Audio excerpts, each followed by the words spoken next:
What's cracking my peppers? Welcome to episode... No. But I want to talk to you about history's greatest bastards.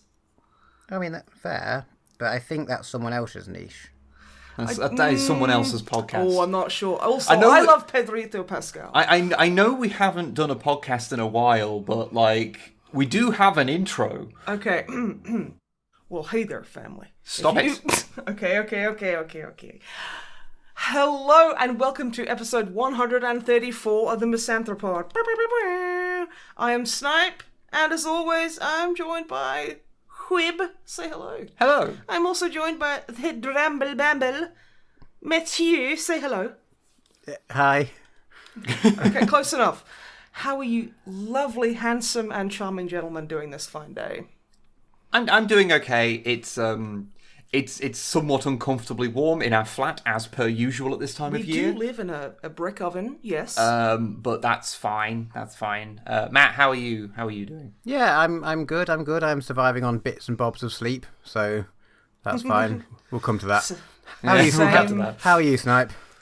I am doing better. Thank you very much for asking. Oh, I did want to front load because last podcast I did express that I have had some mental health struggles, and I wanted to say that I received so many PMs and DMs from people being so lots of emails outrageous. too, just as a lots of emails, just everyone just being super fucking amazing at me, and I have read them all at least once, and I don't know how to reply to things because I can't vocalize how much all of your kind words mean to me. So if I haven't replied, it's because brain bad.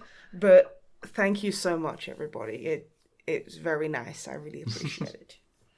But yes, we do have some general news. Yeah, just a little bit of general news, which is just to simply say, I think by the time when we did the last podcast, we had not long had the PO box open, and since then it has been getting ridiculous with what has been sent in. Yeah, so... no one sent me anything to do with Pedro Pascal. I am shocked and horrified. Yes, they have. Not like Seamus did with the little miniature standee version that just showed up in the fucking house, which wasn't a PO box thing. Send me Star Wars stuff. You just want more mini Pedro Pascals. You have been sent Star Wars stuff, though.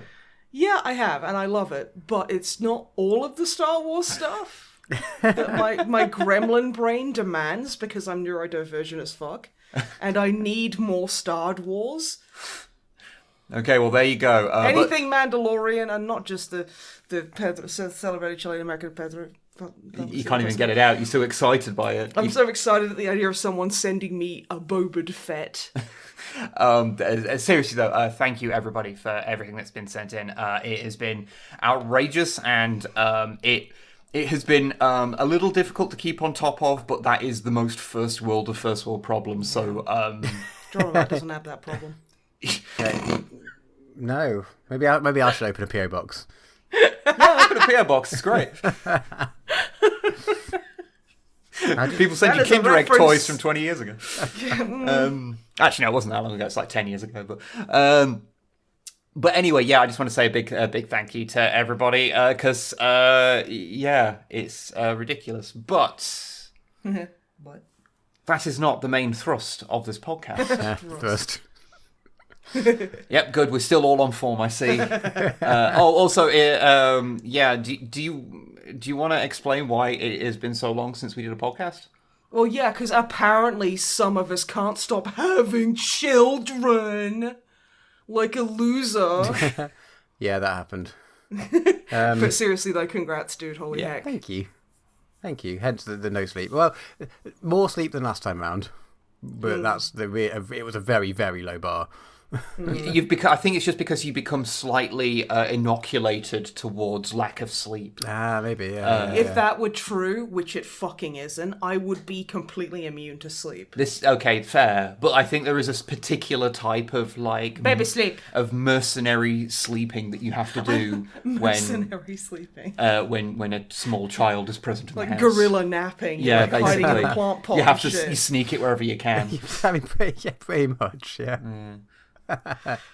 Oh my god. But yeah, Being a parent sounds very tired. I don't know if anyone knows this, but apparently it's super exhausting being a parent. So I've heard. You do not have time for video games, I'll put it that way. This is why I don't have children. That and I can't take care of my At some point, self. apparently, they start entertaining each other. Like, eventually. Yeah, but that, like, I've heard that that's usually by putting shaving cream in, like, your CD drive. I mean... And you know, that only happened, like, twice. And, like, you know, I in my defense... that kid could have been left alone with one of those the Gillette kind of stuff where you spray it and it's gel, but then it turns into foam, which is basically magic for a 6-year-old, Dad. I swear to God. And who the fuck uses those anymore anyway? Apparently. Apparently. I mean, just off the top of my head, complete random scenario. Just kidding, I never gave a fuck. But yes, given that we made the executive decision to not bother arranging a podcast for a little while. I thought you were like, we made the decision to not bother arranging having kids. I was like, well, it wasn't something where ever we're like, now this is the meeting where we sit down and go, shall we have children? Yes, no? And just like, kids? Nah. Alright, I'll ask you in 2 years. But yeah, so we just didn't. We thought it was probably for the best, just to let it slide a little bit, and yeah, to give you a little bit of time to get used to things. Yeah, 2 weeks statutory pay. I'm not going to get started on that. It makes me very mad. Our podcast has better paternity leave than the UK. Our podcast has better politics than the UK. I mean, that's not fucking difficult. Everything basically does at the moment. Yeah. Anywho. Anyway. Whip, whibbo. Hello. Wibble it. Just a little bit. Mm-hmm. What have you been up to, my sweet, handsome, sexy man? With a beard? I am indeed a little hairy, and I do have a beard. Yeah. I can't deny this. I have been doing many things. I have watched a lot of things. Okay, is there anything you can talk about legally? Legally, no. Legally, all of it. Or morally? All of it was legal in the countries it was filmed, but... No. I watched... This episode of the MisanthroPod is sponsored by NordVPN. No, I've been watching... I watched the complete run of Moon Knight. Oh, yeah, I've celebrated, seen that somewhere. Sorry, you were talking, dude. Matt. Me? I know. I just said I've seen that word somewhere. I have no idea what it is, but I've seen the word Moon Knight somewhere. It's got celebrated Guatemalan American actor Oscar Isaac. It does, yes. Basically, it's a Marvel thing of a dude who gains the power of an Egyptian god. Guatemalan American actor Oscar Isaac Hernandez Estrada. Okay. I'm so glad I stopped the podcast just to remember Oscar Isaac's full name. I did not know Oscar Isaac's wasn't Oscar Isaac's full name. No. He, in his own words, he said to Hollywood, out of his full names, they can pick 2, and then they picked the white ones. Okay, right, yeah. I mean, check that out, I suppose. He was in I did find out that he was in like some ska punk bands before becoming an actor. Really? Like he's like big into ska punk, and it's just like, how can you get sexier? Yeah. The only band he was in that I can ever remember the name of is that he was in a band called the Closet Heterosexuals. He also had blue hair for a while, which was adorable. But anyway, he's a cool dude. But anyway, in Moon Knight, he plays a character who the basic thing is, this is just the basic thing of the character, that he has a split personality, and he is also given the powers of an Egyptian god. Very relatable. Very relatable content. He's basically the Moonlight Knight from the Sailor Moon anime. I will have to take your word for that. Actually, that fits way better now that I'm thinking about it, and rather than just moving my mouth and not thinking about it. Oh wow, okay. Yeah. But yeah, Moon Knight was pretty good. It had a bit of a, like every single series that exists in present day. It had some stumbles in the final episode. Right. Where it just kind of did a bunch of stuff. You see, I've been trained. But from my early 20s, anytime I get really into like a TV show or anything that's episodic, the final whatever will always suck because there's a writer's strike. So I just that's my Pavlovian response is, a writer's strike. I don't think this was that. I think it was just everyone's forgot how to write finales to TV shows in the last 5 years. Well, you need to set up the next 4 seasons and the 13 different spin-offs, I guess.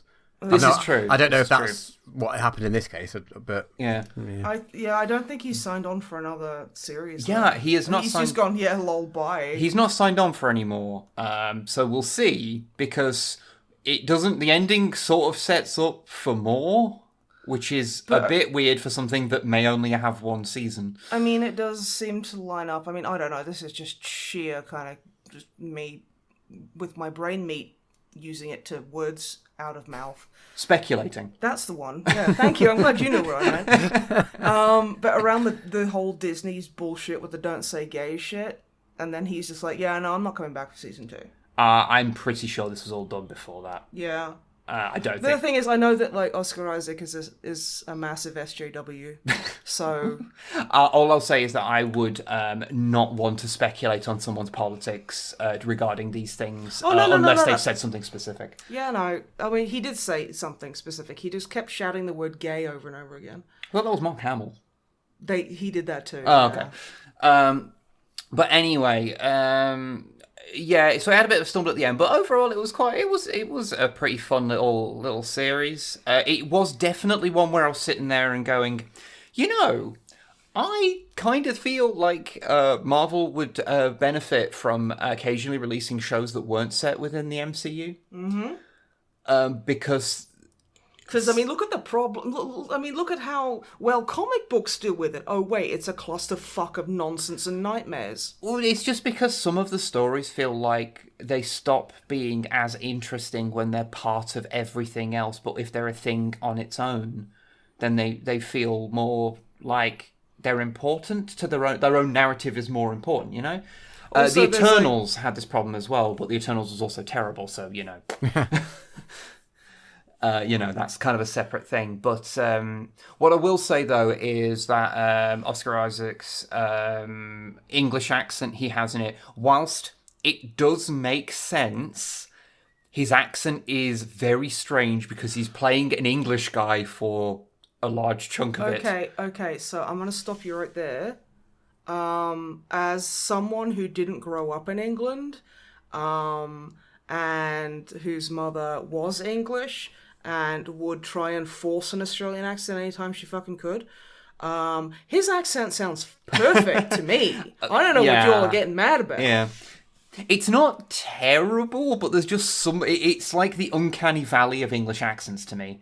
It sounds exactly like an English accent does to me. It's just subtly... It sounds perfect. It's. I think I kind of narrowed it down for that. It often feels like his dialogue is written for a slightly different type of dialect than he's actually using.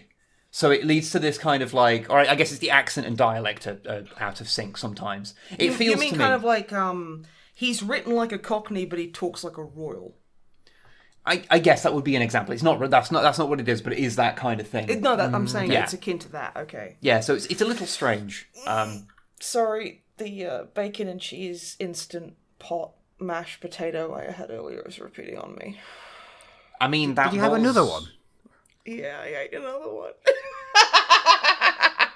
I bought one today, and I was like, I'm pretty hungry. Yeah, go on. There's a million other things you could have bought that would do better for your insides than whatever the fuck that was. I don't know. It's like wall paste or some shit. It pretty much is. Yeah, but like, if you add enough butter to it, yes, it starts tasting less like awful Smash and just tastes like buttery Smash, but it's still Smash at the end of the day. Yeah, but I put a little pinch of pepper, a little bit of garlic powder in there, and I put a little bit of onion granules, I put a little, and now I'm just like, yeah, that didn't help. You can put garlic, pepper, and butter into PVA glue, but it's still glue. Okay, yes, but then it's tasty glue. And surely that's... I feel like once you've gone beyond adding, like, any one extra to it, it's actually then, at that point, less effort to just make mashed potatoes. Look, if you want to discuss the logical holes in my weird, like, presumed ADHD logic, feel free. You are not the first person to do so. Yeah, this goes through my head while I'm making it, going, okay. For fuck's sake, there is salad in the fridge. There is salad in the fridge. There is nice food in the flat right now. Why can't I... Also, I got Vegemite gifted to me in the mail today, so I had Vegemite on toast for the first time in 2 years. And I think someone else bought me some as well, and that's on its way. We're just gonna have so much fucking Vegemite. Yeah, I saw you wrote about it, and I was close to hitting order, and I hadn't got round to it yet, so that's good to know. I feel bad because I was just having a generic moan, and then people are like 4 jars of Vegemite show up on my door, and I'm like, this is the danger. Say it for that. This is the danger of whenever there is a method of sending things to you, is that you do start to rethink your casual moans on Twitter. Yeah. But no, I just sat this morning and I had what did I have for breakfast? I had a rice cake, a cheese string, 3 sugar-free gummies, half a packet of Haribo, like the solo fucking hell things, and a coffee with a biscotti. And I was like... And you wonder why my segments take so long to get through. Because they're... Oh yeah, we're on your segment of stuff. Yeah. Yeah, I'm just like, okay, everyone's bored of you talking about fucking space whatever. No one gives a shit about Space 169. I was talking about Moon Knight. It's set entirely on Earth. Space. It's Moon Knight. I want to watch Space 169. Fine, I'll talk about Space 169, otherwise known as Picard Season 2. Okay, I don't... I'm sure you're going to regale us with tales of Battlestar Galactica and fucking... Nah, I don't like Battlestar Galactica. You're a my contentious opinion about I don't actually like the Who's reboot. the Starbuck person? Because I've been told that I'm a lot like her. No, you can act. Okay, that's unnecessarily mean. I think it's probably down to the directing, at least of what I saw. That character was either under or overacted and nothing in between, and it was very frustrating to watch. But I am aware that my opinions about Battlestar Galactica are different to literally everyone else's. So feel free to tell me I'm wrong, but also don't, because I also don't because you hurt my fifis. Because I don't care. It's my opinion. I'm allowed to have it. Speaking of contentious opinions about sci-fi, Picard Season 2, I thought it was all right. Everyone hates it. Everyone despises it. Loads of people think it's the worst season of Star Trek ever made. Who's the hot pilot guy? Oh, fuck. His name's falling out of my head. Not Rico, is it? No. Fuck, doesn't matter. I'm terrible with names. But is Hot Pilot Man in it? He is in it, yes. Then how could anyone not like it? Matt, you need to watch it for Hot Pilot Man. Is that the same as Hot Pilot Man in the first season? Yes. Yes. Yeah, okay, yeah. It's on our list. We'll get there. Yeah, it's... Look, he's on my list. I'll get there. I've not heard great things. Yeah, a lot. It's a weird one because, I was watching and it, without giving away specifics because you haven't seen it, and I was I don't want to give spoilers away for it. But the overall thing about it is that it is kind of retreading ground of lots of previous episodes and movies of Star Trek. Right. So it's not really doing much new. But, I get the distinct... It's one of those things where, I don't know, it feels like I went into it expecting... I knew it was a time travel thing where they were coming back to present day, and I knew what the format of the show was, of this heavily serialized kind of thing. And so I went into it expecting the show it was. I will say that you are significantly more pragmatic than the majority of people. This is true. So that does give you a bit of an unfair advantage. So like when it was what it was, it didn't bother me, and I was like, this is what I was expecting. It's fine. It's got Patrick Stewart going around being Patrick Stewart. That's good. I like to see Patrick Stewart just existing and acting because he just makes me happy that he's there. He's just kind of charming, and it's like you've got Sweetheart Grandpa, and then you've got Hot Pilot Man. Yeah, you've got Seven of Nine in a series which actually respects her as a character occasionally. Holy shit. Which Voyager never did, so, that's good. And yeah, like, it's a weird one because I both 100% understand the critiques about it, but also they just don't really bother me, and I occasionally am left with the impression that... the version of the show that everyone else is seeing is like a slightly different version to the one I'm seeing that's like 30% worse. Because it feels like everyone's just being really, really unreasonably harsh to it at every single step, and I don't quite get it. I get it because there's And I love Next Gen. Like, to be clear, no, like this TNG isn't like fucking rules. Don't get me wrong, but like. It is something that is incredibly close to a lot of people's hearts. And it kind of came out, and the first season was real good, real fun. A little bit predictable, but who cares? I was entertained. We know that Riker makes good pizza. Yeah, that's what we needed. That's all I needed to know.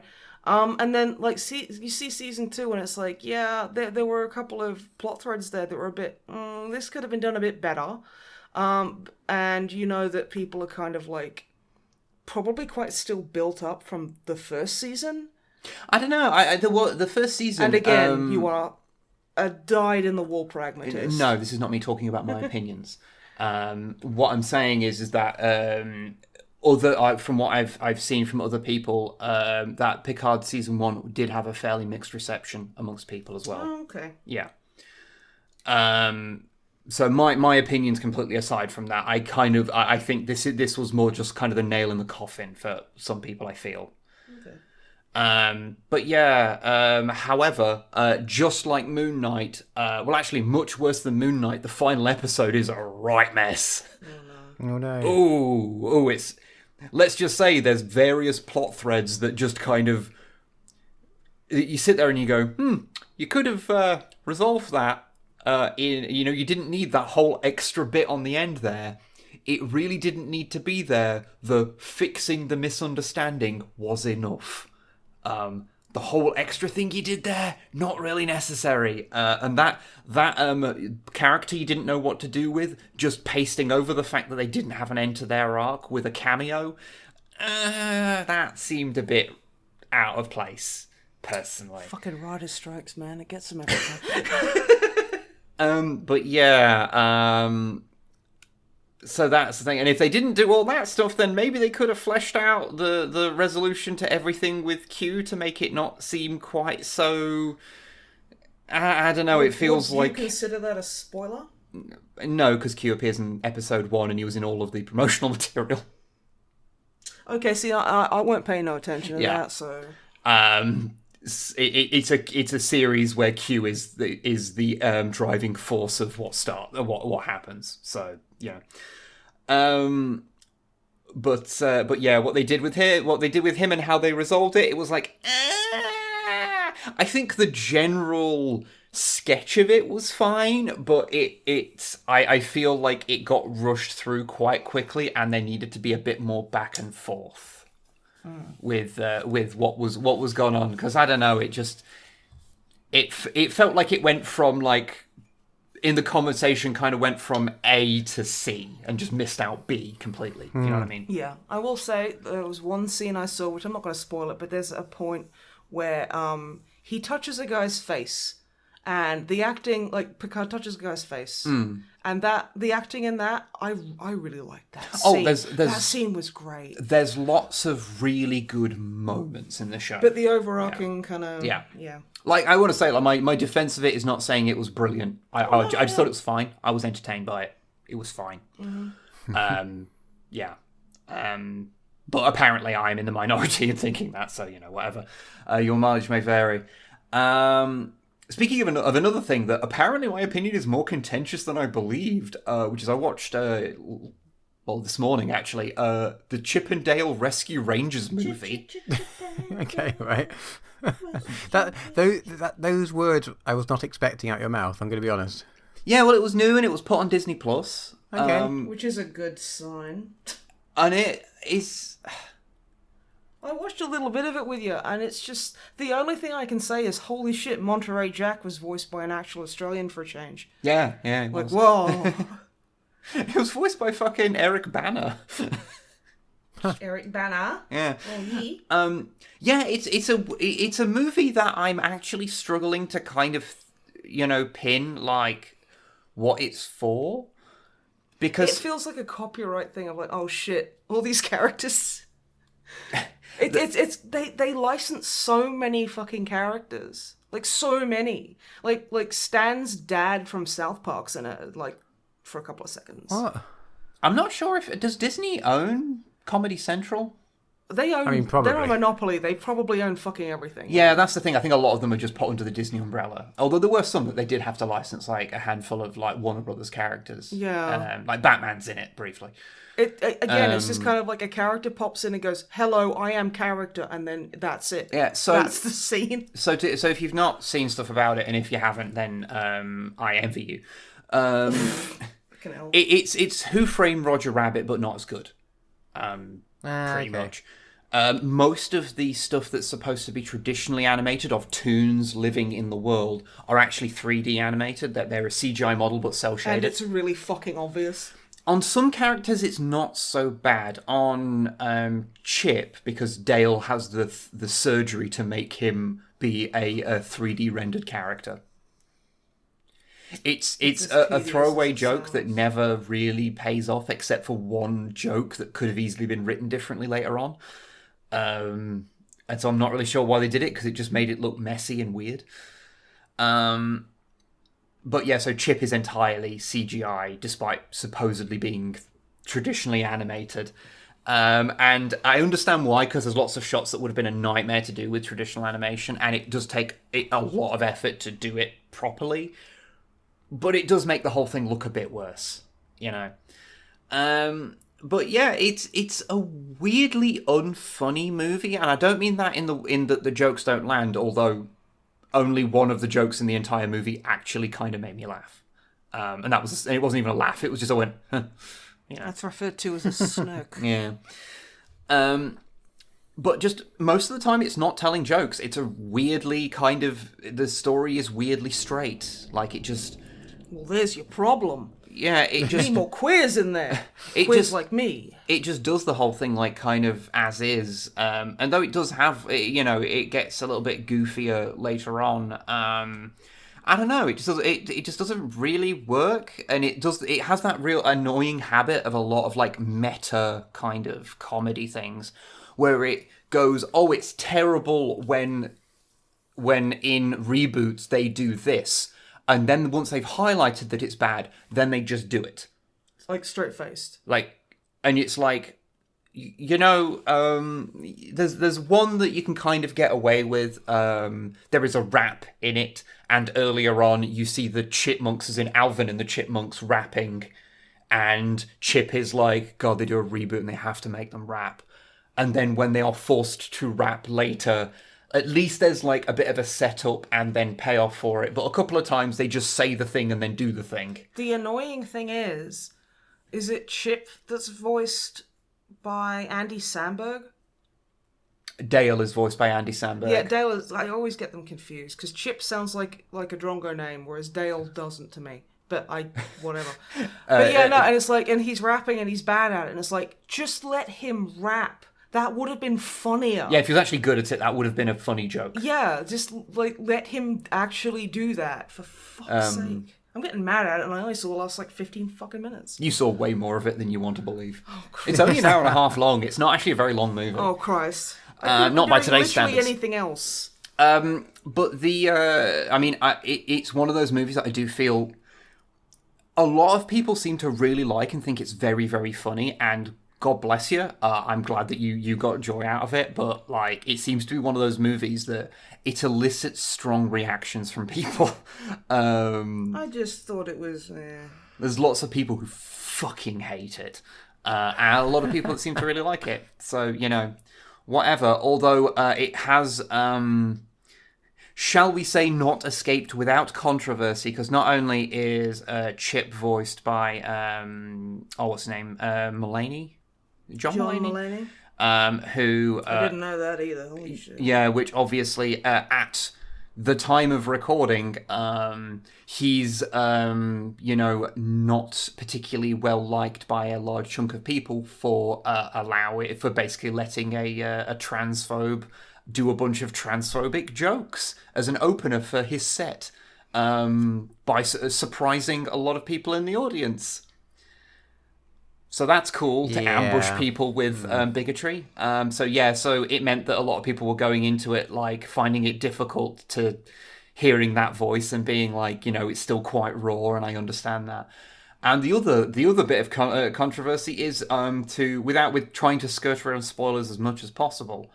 The villain of the piece is an ex-Disney character who was basically cast aside as they got older, and so has now turned evil. But the original voice actor for that character was cast aside by Disney as they got older, and then led to drug addiction and eventual early death on the streets. So it comes across as a real bad taste. Ooh, yeah. That feels incredibly... Because I don't think they did it intentionally.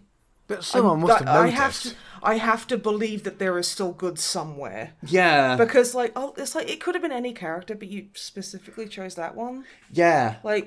Honey, that's so fucked. Yeah. That's one of those things where it's I didn't know that going into it, but I was speaking to someone who did know that going into it, and they were like, yeah, it just soured the whole thing. And I can understand that, because if you have that, it's that thing, if you have that information in your brain, then that's a real fucking arsey thing to have just in there. Although the weird thing is, they had a weird commitment to accuracy of voice actors and things. So loads of characters come back to do their voices. Doesn't David Tennant have a 2-second cameo? David Tennant does Scrooge McDuck for I don't think he really has a line. He's just generally going, ha-ha, woo, hey, and it's David Tennant for 2 seconds. Well, I mean, the easiest 50 grand he's ever made. Skeletor has his original voice actor back, who briefly appears in it. Tons of actors who were in things here and there would reprise their characters for small little roles and things. Isn't Jim Cummings in it? Oh, Jim Cummings is in literally everything. He's literally in everything. Yeah. So. So it's they were weirdly committed to certain elements of it, and I don't know. It's a weird movie. I personally I don't hate it, but I'm just perplexed by its existence. It strikes me as a very kind of I've watched that now. Yeah, it was. Wreck-It Ralph was kind of okay, I've watched that. Sure. Yeah. And then just move on. Although it did lead to me finding a very funny tweet where someone was saying people being angry about it, misunderstanding the thing. They weren't intending it to be a spiritual successor to Who Framed Roger Rabbit, and I was like, random Twitter person, I want you to know that when they were making it, I looked upon the production. Because I had to look up about the production of this movie once I'd watched it. I had to know who did this, who is to blame. And yeah, Roger Rabbit. It was intended they were trying to make something that was a spiritual successor to Roger Rabbit. That was what they were trying to do, which is why Roger Rabbit appears in it very briefly, and they have a reference right at the end when someone is going through a bunch of weapons to hurt Toons, and in that is a small jar of dip from Who Framed Roger Rabbit. Also, who was traumatized not only by the villain in Who Framed Roger Rabbit, but by the fucking shoe murder? Oh yeah, it's fucking That rough. was horrific! Yeah. Jesus Christ. Okay, carry on, Yeah. sorry. But yeah, Need to relive some of that childhood trauma. But yeah, so Chip and Dale Rescue Rangers, it is a movie. Although it is very funny that it made 4chan very upset. Because they're all racist idiots. Yes. Because they established that Gadget Hackwrench, the Lady Mouse in the Rescue Rangers, got together with Zipper after the show ended. You know, the little fly dude? Yeah. And they've had like 40-odd kids. But the thing is, he's voiced by a guy with a very deep voice, kind of like as a joke, because it's like, oh yeah, he was playing like a kiddie fly person in the Rescue Rangers, but that's actually what he sounds like. He's a fully grown up like dude, and he's like a stay-at-home dad and stuff. Yeah, and that's made 4chan very mad, apparently, which is very funny. Yeah. Because their beloved Gadget has been sullied, which is fucking hilarious. Yeah. Anyway, moving on. I've also started watching Babylon 5 after many, many, many years of putting it off. I like it when the guys with the weird hair get really angry. Yeah, that's like most of the show. Yeah. But yeah, if you weren't not familiar with it, Babylon 5 was a show that came out around a very similar time as Deep Space Nine and features a space station in which lots of different alien races hang around in to try and maintain peace between different factions. Doesn't sound familiar. Yeah. And yeah, it's really good. It's generally good. It has the special effects have aged very poorly because they opted to go for CGI before most other shows did, and it shows. It's real rough. But it is buoyed by just having a really good story. I'm up to season 3 now, and it's got super, super good. And the funniest thing about it is that the two most engaging characters in it are characters called Jakar and Londo, who start off as borderline just comedy characters in the first season. They're two ambassadors for their respective races. It's lizard men and bad hair people. The Narn and the Centauri. And they kind of are just kind of doing hijinks mostly. But by season 3, like, they have like these brilliantly acted scenes, like where they go, like as actors, they're fucking going for it. And yeah, genuinely really good. Also, watching it in the year of our Lord 2022 has a very interesting vibe, because part of the background thing that's going on with it is that the space station is run by like the Earth Alliance, I think is what its actual thing is. And they are slowly becoming they're becoming fascists, like back home.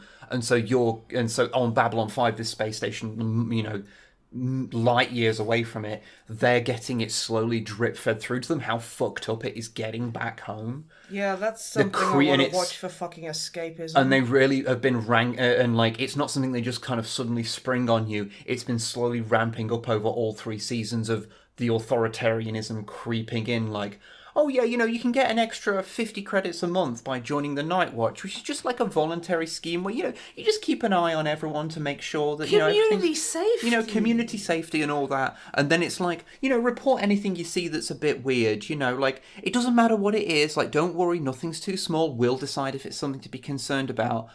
To well, you know, if someone's doing something unpatriotic, then you really need to report them, you know, and it just gradually ramps up, and yeah, real good, upsetting, bit close but good. To the bone, very close to the bone. Yeah, a genuinely really good show. I am glad that I have finally got around to watching it after putting it off for 25 years-ish. Slightly more than 25 years. Don't say that. Don't say that. Yeah, don't say that. I was saying the other day, it's like, 2007 was like a few, like 6 years ago, and you were like, it was 15, and I'm like, get the fuck out of my flat. No. But yeah, no, good show.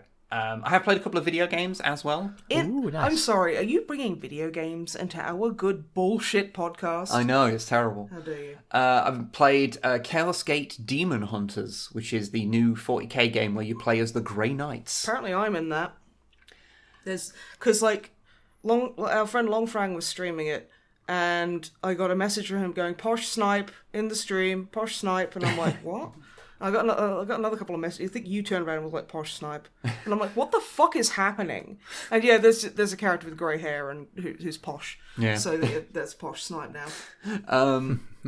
But yeah, so I played some of that on stream, and it's obviously a very long-awaited sequel to the original Chaos Gate, which I think came out in like 1997 or 8. It was a while ago. And I want to commend them for having the most accurate reimagining of an old game, because if you can remember back to our kind of bad first scripted video we did about the old 40k games, we're all born ignorant and can't walk. And we talked about Chaos Gate and how it had a bug that meant that on modern machines the sound from the cultists firing their gun made the game crash. They have replicated it by a certain weapon that cultists can wield in the remake has a sound bug that means that its sound doesn't play. I appreciate that level of continuity. I appreciate that level of headcanon you've got going. It was definitely not intentional, but it did make me laugh. That's excellent.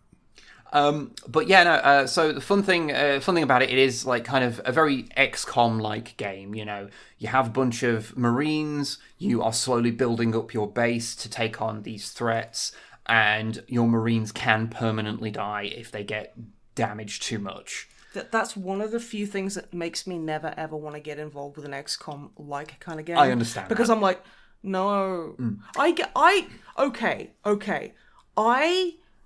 I went shopping today and I came back and there was a worm on the bitumen and I was like, oh no, he's going to die if I leave him there. So I picked him up and I just chucked him into the grass.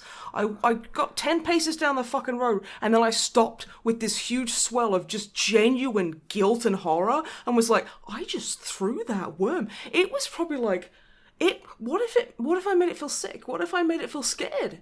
Because I just yeeted it. I should have gently placed it. Oh no, I'm guilty again. Yeah, it's fine. Worms are pretty resilient creatures. I know, but I feel really bad because it was so impolite. Don't feel bad. You saved it from getting trodden on. Yeah. And you didn't overarm throw it. No, I didn't. I just kind of just flicked it off to the side. You know. Yeah, it's fine. It's fine. I fucking proper cricket bowled it. Fucking cop that, you crazy bitch. I still feel a little guilty. I can't remember why I brought up that really embarrassing anecdote. It's fine. But one thing that I think makes, really elevates this from like your standard kind of XCOM imitator is that it has a lot of like environmental stuff you can do. So like, when you go through a door, you don't just open the door, you kick it as hard as possible until it shatters into a million pieces because you're a fucking space marine. Like how I do. Yes. And you can then like charge into pillars to make them fall down on enemies or, blow up gantries to like knock people down. There's also I think my favourite that I've encountered so far, like you knock over statues and things like that. But my favourite one so far has been where you can go down to like there's a sewer grate on like this. Can you pick it up and yeet it like a discus? Yes. What? I was making that up. That sounds so cool. You fucking yeet it. It's great. Oh. I was just like, what's the stupidest thing I can think of? That's amazing. Yeah. Oh. It's more effective than shooting them with a bolter for some reason. Well, I mean, it's sending a fucking message. Although I will admit, because I was playing it on stream and we came up with a few, because you can rename your characters. They maintain their surname so they can say their own surname. Like Pokemon. Yeah, it's weird. Sometimes you'll click on them and they'll just say their own... John Charmander. Yeah, they just say their own name sometimes. John Please. Charmander. Hi there. This is the gritty American remake of the Pokemon movie. But we came up with we have two characters. Because I was naming them as we went. But one of them was there is a character. There is a class which I forget what they're actually called offhand. Because I forget the different types of Grey Knights when I'm not looking in the book. But the ones that have the teleporter backpacks. And so, those ones. Yeah, so when people are overwatching you, you can teleport behind them. No. And so because we instantly decided that he was doing the "it's nothing personnel" kid. He teleports behind you. I obviously gave him double swords because that's the most edgelord weapon that was in there. Well, I mean, there's so many edges. Yeah, exactly. And I wanted to name him Shadow the Hedgehog. But it wouldn't let me name him, so his name was just Shadow Hedge. My name is Shadow Hedge. My parents died before I was born. No, we decided to have a regional British accent, and it would be more like "it's nothing personnel, our kid." Kid. From Biker Birmingham. Or are you going for which bit are you going from? No, I was thinking is that a thing they do in Birmingham? Our kid is used on a lot of places. It's even used around here by some people. Yeah. Okay. Like my grandparents, you'll occasionally hear them use our kid. Yeah, fair. Yeah. But the other one was that our apothecary. Someone suggested we call them Jeffrey, as in Jeffrey Coombs, because he was played Ratchet. Can I get you a pen? And also, Dr. Herbert West. So I just ended up calling him Jeff, and his surname was Gar, so everyone just started speaking like cavemen. Me, Jeff Gar. Yeah, Jeff Gar have PhD. Jeff Gar working on dissertation, it's quite hard. Jeff Gar wrote 8,000 pages on dissertation. We couldn't Jeff Gar created new name for viruses. What is he? He's a medical doctor. He's an apothecary, so he's sort of I suppose close. Chemistry. He'd be more GP, I suppose. He's more of a general practitioner. Dr. Jeff Gar want Lucy Smith to room 3. Clunk. Yeah, so the chat was just full of that for half an hour. You ever sit there and think, fuck chat for being funnier than we are? Oh, yeah. But yeah, it's a fun little game. I've been enjoying it. I need to play more of it, but I've had too much work to do, so I haven't had a chance to get back to it. Yeah. And finally, I played a bit of the Lego Star Wars Skywalker saga. Yeah, I've been wanting to stream this, but brain gremlins have been fucking me up. So you streamed it without me, and seemed to have a good old fun time. Yeah, I streamed. Lego games are just so fucking cute. Yeah, I streamed episode 1, and yeah, it's solid. It kind of took me back to when you'd play an old licensed game, and you'd have your core gameplay, but then there'd be a driving section, and then there'd be a turret section, and then there'd be a flying section, and that was just how games were, and that's been slowly sort of dissipating away, so that games kind of just how they are what they are. And whilst they might have segments like that, they don't stand out as much because they're just part of the generalized mechanics of the game. Yeah. It was kind of a throwback to those old games. Yeah. It also, I don't know, to me it felt a lot better than the older Lego games because I remember playing a lot of the older ones. Well, I say a lot. I played a handful of them, and even though they are literal games for babies, I never liked how they controlled. I always felt they just felt weirdly stodgy and unpleasant to play. They felt a bit bricky. Thank you for the perfunctory and polite laugh there, Drama. I really appreciate that. My husband looked at me with sheer and utter disdain in his eyes. His eyes, the glint in them darkened. And for a split second, he let me see through the the dull exhaustion levied at me, and I saw the void of disappointment that he clutches for me in his soul. You know, it was more I was trying to work out what you fucking meant. I can't remember what I even said. You said it felt bricky, and I don't know. Bricky! I don't know what that would mean because like Sticky stodgy means something to me. Oh, brick. Whereas like brick is like, do you mean like it's on rails? Like it's really it's defined? Like it's bricky, full of bricks. It's like rough as bricks, isn't it? Oh, fuck all these bricks, yeah? Okay, anyway, yeah, Lego Star Wars is pretty good, but I understand if you don't want to play it, because it was the production of a whole bunch of crunch, so I don't blame you if you don't want to play it. Mm-hmm. But also, it's not bad if you do find yourself in possession of it. Yeah. It's the best feeling Star Wars game I have played of the, 5 I've played. So, there you go. But that's me done, so I shall now pass over to the drummered Matthew. The drummered Matthew is here. Whomst I shall now ask... What have you been doing aside from, looking after new life in this world? I thought you were going to take that a completely different way, like all the horrible jokes I was making before we started recording. No, because I respect his wife. I really respect Ruth. I'm sorry, I'm joking. Oh no! You're looking at me genuinely. No, I was joking. It was a joke. It's fine, she doesn't listen. It's all good. Oh no, I'm getting worm feelings again. No. Are you saying that Ruth's like a worm?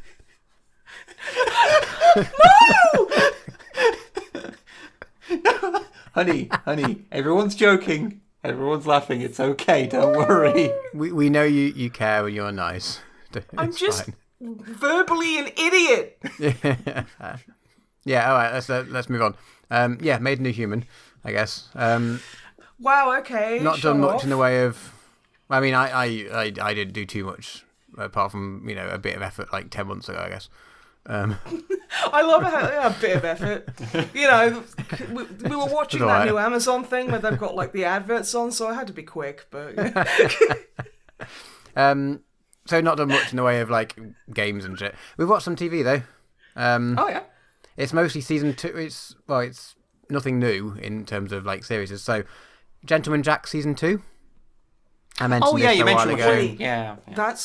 That's just more expensive Jackie D's. Yeah, it is. No. It's single barrel stuff, right? Or something. I don't know. Something like that, yeah. I mean, yeah. I don't know. I don't like whiskey because no one fucking likes whiskey. And if you think you like whiskey, you're wrong. It's gross. Whiskey is gross and bad and yucky, and the only whiskey anyone should ever like, there's only 2 whiskeys you're ever allowed to like. One is the fucking, phonetic alphabet. Phonetic alphabet. All right, yeah, fine, cool, I'll give you that. Yeah, it's a W from the phonetic alphabet. Okay. And Jack Daniel's Agent Whiskey from Kingsman, The Golden Circle. Those are the only 2 whiskeys you're allowed to like. And if you think you like whiskey, you've been fucking gaslit by the world, because that shit is fucking Drano, and I want it dead. It's fucking awful. I want to remind everyone that when you inevitably comment to tell Snipe that she's wrong because it's perfectly acceptable to like whiskey, you're wrong. You are just giving the podcast engagement and encouraging Snipe. So I don't care. You can fucking encourage me all day. Whiskey is fucking shit.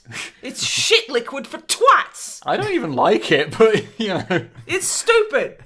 It's dumb. See, what I'm taking from all of this is that I now think that all Australians are best friends with their drains. I was like, hey, Drano.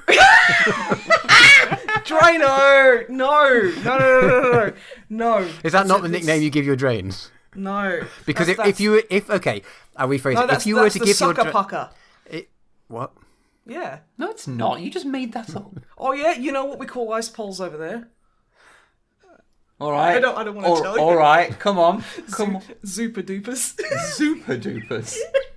I don't know what ice pole is. Is that entire country 5? Mate, what? No, it's what are they called? There's it's like a garden pole with a bit of... You mean a strimmer? Yeah, strimmer. We call them whippersnippers. Yeah, I know that one's true. What do you mean that one's true? Well, I know that one's definitely true because your fucking parents used to say that. Well, yeah, because that was the one thing they were correct about. Yeah. I was going to say, if they said it, that probably means it's not that thing. No, I remember going with my father to a garage in Australia, and he was like, "All right, mate, got any whippersnippers?" And the mate was like, "Oh, whippersnippers, mate. You want a whippersnipper? Oh, do you want a new one or you want a second-hand whippersnipper?" And my father was like, "I go for a second-hand one, eh?" And the guy was like, yeah. And people say English slang is incomprehensible. It's not whippersnipper. It sounds like what it do. It's a strimmer. It's whippy and snippy.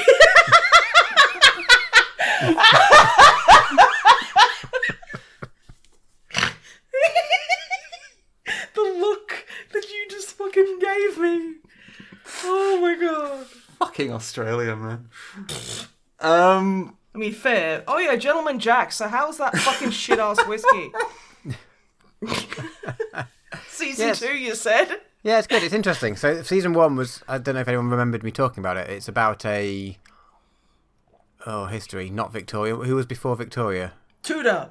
Edwardian? No. Edwardian? I don't know. It's like Feudal. 1830. It's set in like 1830. So I don't even care about the royalty. Presbyterian. Jurassic. But like a lesbian woman who's in a relationship or a bunch of relationships, but obviously can't do that publicly, but sort of almost can. People suspect things. Anyway, the first season was quite interesting because it was all about her relationships and everything. Just gals being pals. Based off a real person who wrote a shit ton of like diaries, so we've got like quite detailed descriptions of basically everything. But I'm sure historians have just been like, look how closer friends these ladies were. They slept in the same bed. They made each other come. Just, gals being pals. It's so sweet. Probably historically to have, I imagine. It's so weird that they never married. Well, they did sort of marry, actually. Not legally, because they weren't allowed to legally. Oh, no, I meant like marriage in the way that a lot of historians will only acknowledge it if you're married to, like, if you're a female married to a male, that kind of thing. Oh, yes, they lived with, the collection of lady friends up until death, and they never really met the right man, which is sad for them. It's like, at that time, come on. Really? Yeah. Anyway, sorry, carry on. Yeah, the second season's interesting, because, like, there is still all the relationship stuff, but that's just sort of almost an aside, and it's mostly just we're seeing how much of, like, because you sort of side with her, even though she's, like, posh and rich and whatever. Oh, so she's a class enemy, but, Well, now it's dwelling more on that, so there's way more about how she's a massive Tory, and how she's, like, just a dick to all of her servants, and all this sort of stuff. So it's like, okay, we like, it's interesting going from, like, having the main character in a series being, like, the likeable one. You think, she's not perfect in the first season, but, like, you're still, like, on her side. To now you're watching it like, she's just a dick. Which isn't her fault, because everyone who was rich... I was about to say back then, I would rephrase, everyone who's rich... And we don't mean that you pull, like, 60 grand a year. We mean Elon Musk. Yeah, and those cunts. Yeah, yeah. Like, of course she was a dick, but it's not interesting now that you actually get to see it. And it's like, oh, that's interesting. Yeah. You don't normally see the protagonist of the show being, like, that awful. Yeah. And at least not, like, as a sort of twist. It's not even a twist, but, like, that wasn't the focus of the first season at all. But yeah, it's just a quite interesting development. Yeah, that's interesting. Third and final season of Derry Girls. Oh, I've heard out, that's and really good. It's excellent in terms of, like, the comedy and things. It's, like, just as good as the other seasons. But, like, man, like, I have learned so much, like, Irish history from Derry Girls. Like, it's... Well, I mean... Northern Irish history is British history, like, UK history. Like, we should have learned that in school, because it was not that long ago. It's almost as if the English had a vested interest in not teaching any of this shit. I knew that, but, like, yeah, I've learned so much more. Yeah, emotional, like... seeing it. Yeah, getting me in tears history about a part of my country than anything in school or anything. It's ridiculous. Yeah, it's really good. It should really be good. taught. It's done really well, and it's like it wraps up really nicely. There's like a bonus episode, or there's like 7 episodes rather than 6, and that just to make sure it was all wrapped up really nicely, and it ended. Yeah, it was really, really good. I can highly recommend. Honestly, I have watched a couple of episodes, but I found it kind of difficult to get into because this is not something I'm familiar with. This isn't where I grew up. This isn't in the same because I didn't really hear about the Troubles TM that much because I was a kid. I could be politically ignorant. Was it 1999 you moved over here? Was it 2000? Yeah. So that was. That's why I was like I was learning so much just from people around me. Like, there's no bins anywhere, and you get fined for throwing litter on the ground. Back when I was a shithead kid who didn't care about littering. God fucking damn it, I was a piece of shit. And people were like, "Oh yeah, it's because that's where a lot of bombs ended up." And it's like, from what? Well, I think you would have come here not long after the Good Friday Agreement was signed, so you were not here for when it was real bad. Yeah, but no, it's nice that Derry Girls is ostensibly it's a comedy about a very dark part of recent history, and they're like, no, we're gonna tell, like, because it's like it's very briefly rushing over it. Any conflict, there's always going to be, especially, let's be honest, the English are more often than not the aggressors in history. So they're going to be like, it's like, oh yeah, so like everyone was on holiday when this happened, and then the Irish were just big meanies for no reason, and it's like, there's no historical context here whatsoever. No. But yeah, no, so that's cool. It's particularly upsetting watching it at the moment as well, with what current government's trying to shit on. Basically, it's just like, but all this happened and it's all really sad, and now like you're gonna make it worse, and it's the worst. Yeah. But yeah, really good. Highly recommend the whole thing, and not just for that. Like the comedy side of it is like great as well. Like it's not. I did see there was a really, when it first came out, there was a Tumblr post back when Tumblr was worth a shit, and it was like someone was like talking about Pennywise the clown. And it's like, oh yeah, he comes from Derry, and then someone was like, I've been binging Derry Girls, and I thought that's where you were saying Pennywise the clown comes from, and now I want to see the girls from Derry Girls. Like, I want to see like Pennywise try and fuck with them, because they're just gonna kick the shit out of him and call him a weirdo, and it's gonna be the funniest fucking thing. But yeah, so that made me laugh. I'm sorry. I'm getting excited. I don't need to talk over people and be annoying. It's all right. Last thing we've been watching is second season of Russian Doll, which is a Netflix thing. It's Columbo with that cool lady. It's Columbo. It's basically like the cool redhead lady from Orange is the New Black. Yeah. She's basically playing Femme Columbo. Oh, okay. That's what I've heard. Because I remember everyone going, oh, it'd be really cool if she played like a female Columbo. And then loads of people were just going, that's just Russian Doll. I mean, I've never seen... From like context, I'm vaguely aware that Columbo's a detective. I've never seen it. Okay, fellow boomers in the audience. I would like everyone to remember. Okay, if you remember Columbo, do y'all remember Columbo, which was a thing from Sesame Street where it was played by a fucking lamb in a trench coat who solved crimes in a noir fashion, and it was fucking hilarious. The actress's name is Natasha Lyonne. Yeah, and she also like created it and wrote it and directed it. Oh, that's fucking boss. And probably produced it. I think. I don't know. It's like ridiculous. Did you film it as well? Yeah, she also like, you know how some people can throw their voice, she can throw her body. So she's her own scene partner. Did the score? Edited it. Mm-hmm. Published it. Did it's all really the printed off all the promotional materials. Yeah. But yeah, it's really good. So the first season, which I spoke about a while ago, whenever we watched that, whenever it was out, it's sort of a Groundhog Day type thing in that she keeps dying and coming back to life and reliving the same day over and over again. Mm-hmm. Or like whenever she dies, it might not always be a day, but whenever she dies, which seems to happen in like more and more comical ways. But whenever that happens, she woke up on the same day and she sort of spent the season trying to work out what the fuck was happening and why this was happening. Second season is completely different. There's no more Groundhog Day thing. There's no more of that. It's suddenly a time travel series. Well, cool. I mean, sure. And she's like exploring her ancestors and things. And it's like very similar, obviously, feeling thing. Like it's obviously similar sort of themes and mood and whatnot, but it's a completely different way of doing it. And it's really cool. Like, because they could have just done a similar thing again or just not done anything, and it would have been like, well, either there's no point in doing this, or it'd be a bit sad that there's one series, but there's nothing else they could do with that story, really. And they've managed to move the characters and like the way that it's shot and everything, but to something that's like interesting and new. And it's just, it's really cool. No, that's really obviously impressive. You've got to like, bit of like suspend your disbelief sort of thing. Like, okay, this is weird, and why would this thing happen? Because it's like a weird thing. But as soon as you get over that, like, yeah, it's really cool. And she's just great. She's so good. Oh, yeah. And, like, created the whole thing, like I said. Like, I don't know where. Yeah, it's really good. She explores, she's suddenly, like, the vague gist of it, again, spoilers and things, but the vague gist of it is that she gets on not a tube, what do they call it? Metro? Subway car. Subway, that's the one in New York. And, like, gets off at the platform she's going to, and suddenly she's in the 70s, and then she's like, this is weird, and going around it, and then she sees herself in the mirror or a window or whatever, and she's her mum. Like, when we're watching it and we can see her, but whenever she sees herself, she's her mum. And like, so it's quantum leap rules. I'm gonna say yes. I'm so fucking old. Yeah, you're old as fuck.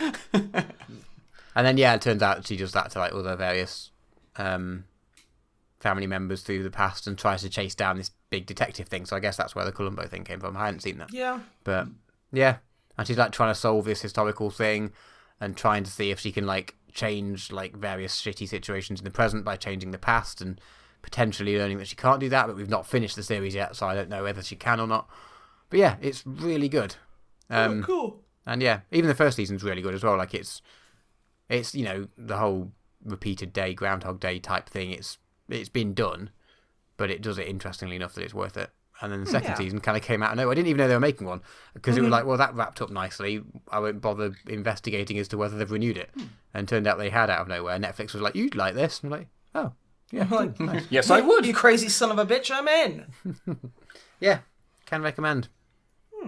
But yeah, that's basically us done.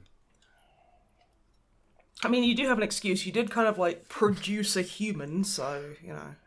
I hear it takes up some of your time. I've heard it's not as fun as you'd think it is. It can be like, it's a lot of work. Yeah, I've heard. It is work. It is fun. It is work. Mm-hmm. I didn't realise we were going into real chat. Oh no, I was TM. being sarcastic. So sorry. No, I was like, oh yeah, I guess raising a baby's difficult or fucking whatever. Like, do what my parents did. Tie a stake around my throat so the dog would play with me.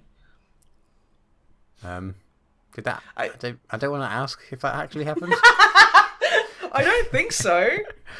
That's the worrying part. I don't know if right? they did or not. Yeah. Yeah.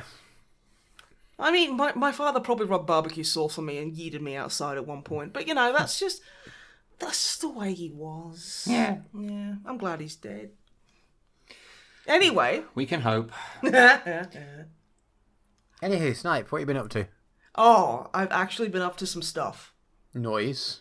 I've watched a lot of visual media. Good. I haven't really played nothing new, so... I watched Encanto. Oh, yeah. Disney's Encanto, which is very cute. Louisa is Queen. She's the big buff lady. Oh, yeah. If you hadn't watched it, you could guess because you're like, Snipe likes one of them. Okay, fair. It's on brand. Yeah, also but you're not wrong. She's great. Yeah, I also love the main character, and I love there's another lady who can hear. It's been a long time. It's been like a solid month. Yeah, and I got drunk halfway through. Did I talk about me watching it last time? I can't remember. It's been a while. I don't think I was. Possibly. Here. I don't know. But no, it's Who really knows? pretty. It's really visually interesting. It's a really interesting premise. There's magic. The songs are okay. Yeah, they're fine. They're fine. I forgot all of them straight away, which is not what happened in the last few Disney films. But no. But everyone goes on about the Bruno song, and it's just kind of I bland. don't care for that song. No. Everyone's quite obsessed, but meh. Yeah. But no, like I enjoyed it, and it was very it was kind of surprising to see, because this isn't really spoilers. This is just expository kind of like storytelling in the first like 10 minutes. That like basically the family Madrigal, big family, and they've all got powers apart from the main character, who's called Maribel. If memory, I don't. Mirabelle. Mirabelle, I can't remember. Like that, yeah. Who's played by Steph Beats. Okay, Beatrice. Yeah, I know. I always call her Steffi Beats because that's what her like Twitter handle is, and it's just really cute. Which fucking love that. I love her so much. And she doesn't have powers. And it's like every now and again, basically a door will open for one of the younger people in the houses, and that will be their room. And that's when they come into their mutant powers, basically. Yeah. But yeah, I was quite shocked how it's like, oh yeah, the house built itself for the family, because when Abuela and poor fucking Grandpa Pedro, not the same one, when they're kind of just moving around with the family, he gets fucking murdered by a bunch of white dudes on horseback. And it's like, oh, yeah? Yep, that happened, what? And I also like it how they call the house Casita, which is little house, because the ita is the, yeah. Anyway, my shit-ass Spanish notwithstanding, I found it very charming, very sweet. It was fun. It had some really nice, it was really colourful and just very enjoyable. So yeah, I liked that quite a little. What I absolutely fell in love with, however, was another movie I saw called Turning Red, which is fucking awesome. I love that movie. It's really, really good. I know a lot of weird internet and weird real life people getting really mad about it because obviously it's like a puberty analogy. And the main character is a girl. And I can't believe it didn't talk about 9/11 though. What? Oh, there was a YouTuber who got real mad that it didn't talk about 9/11. Does everything have to have a 9/11 quote? Because it's set at that time, and people had to point out to him that it's set in Canada, and it's set in Toronto, and the rest of the world isn't the USA.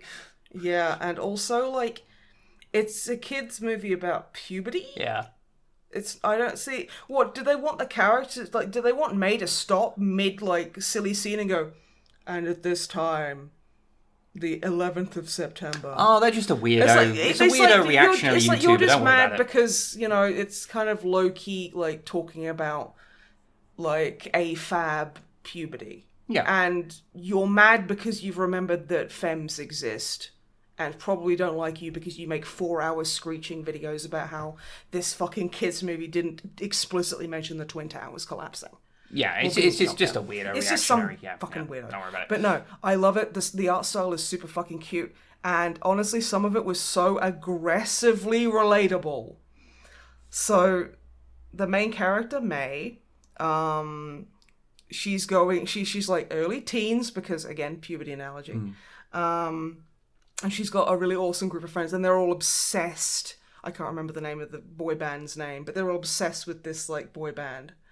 And all of her other friends are obsessed with some like dweeby teenager who works at the local convenience store, and they're all like, "Oh, he's so hot," and "Oh, wow," and May's like, "Oh, I don't get it," and she's like sitting at home like doing her homework because she has to be like a grade A student, like she prides herself on always doing the best and all this kind of stuff, and she's like, "He's not even that cute," and then she's like starts doodling him. And she's like, yeah, I mean, I guess he's kind of okay. And she's like drawing him, like, you know, maybe with his shirt off, like really badly. And then she's like, well, actually, and then she just there's like a montage of her just drawing all this like romance fucking thing of like he's on a horse with her and like holding hands and getting married and stuff. And she's like, oh, yes, this is good. And I'm like, oh, I've been there. And I see the Belcher erotic friend fiction is alive and well. It's not even, they don't even know him. They're just Googling him from afar. I just wanted to make a reference to another piece of pop culture. I'm proud of you. Yeah. And then, like, she hears her mother coming. So she's, like, panicking and she shoves it under, like, her bed. And she's, like, kind of, like, sitting there trying to look natural and sweating. And her mum's like, is everything okay, May? And she's like, yep, that's fine. And you hear in her head going, don't look under the bed, don't look under the bed, don't look under the bed. And then her eyes flick down. And her mum's like, what's under the bed, May? And then she goes and she finds all of her drawings, which I used to draw porn for people at school. Because, hey, I gotta smoke somehow as a child. However you get your cigarette money, I suppose. Mate, I grew up in a rough-ass fucking town. I was 14 drawing pornography for cigarettes. It's a fucking... prison rules! Yeah. My mother found a stack of the stuff I'd drawn. Oof. and sat there going through it, going, "What do you think this is? Why are you drawing these things?" So, well, that's Mewtwo's cock, Mum. I don't think it really needs explanation. I've told you this before. Yeah, I drew Mewtwo cock. But yeah, so that was fun. Very relatable. I loved that movie. It's really sweet. It gets a lot right about growing up as like an AFAB like tween. And it's really cool. And there's like, a lot of the culture as well. Because May's obviously East Asian, so there's a lot of kind of like stuff about that. There's I don't want to spoil anything, but it's so fun and so sweet and so relatable and adorable. And Kimmy is amazing, and Priyanka is amazing, and I can't remember redhead like girl, but she's also pretty cool, and it's very good. I enjoyed myself a lot with it, so yeah. Now I'm going to bring the tone down a little bit. I don't really know how to describe this short animation. It was on Netflix, and I don't know how I stumbled across it, but it's called If Anything Happens, I Love You. And right. I immediately felt that, because I'm not, there's a trigger I'm not going to list, because that is like the main crux of it. And I will say, if anyone has seen it, or if anyone is willing to see it, it copes with the loss of a family member, more specifically the loss of a child. It's completely wordless. It is shown entirely in animation, the story. And there was a part in it that made my blood literally fucking freeze. It was fucking intense. Okay, it's nothing like, it's not sexual violence or anything like that, but it is violence, and I think it was like 10 minutes long, and I'm getting fucking emotional talking about it now, because it really fucking smacks you with like the hard, bitter, cold reality of the topic it's covering. And I would think if you are a parent watching this, you really need to be having a good day to go into it. Or if you're sensitive to that kind of thing. It's a beautiful and bittersweet little story. But Jesus Christ, if I'd have known anything about it before I went in, I would have waited until I was feeling a little bit, more on my game. But yeah, Jesus Christ, that was phenomenal. So I can recommend that, but just make sure you're having a good day and you're doing all right mental health wise if you want to watch it. I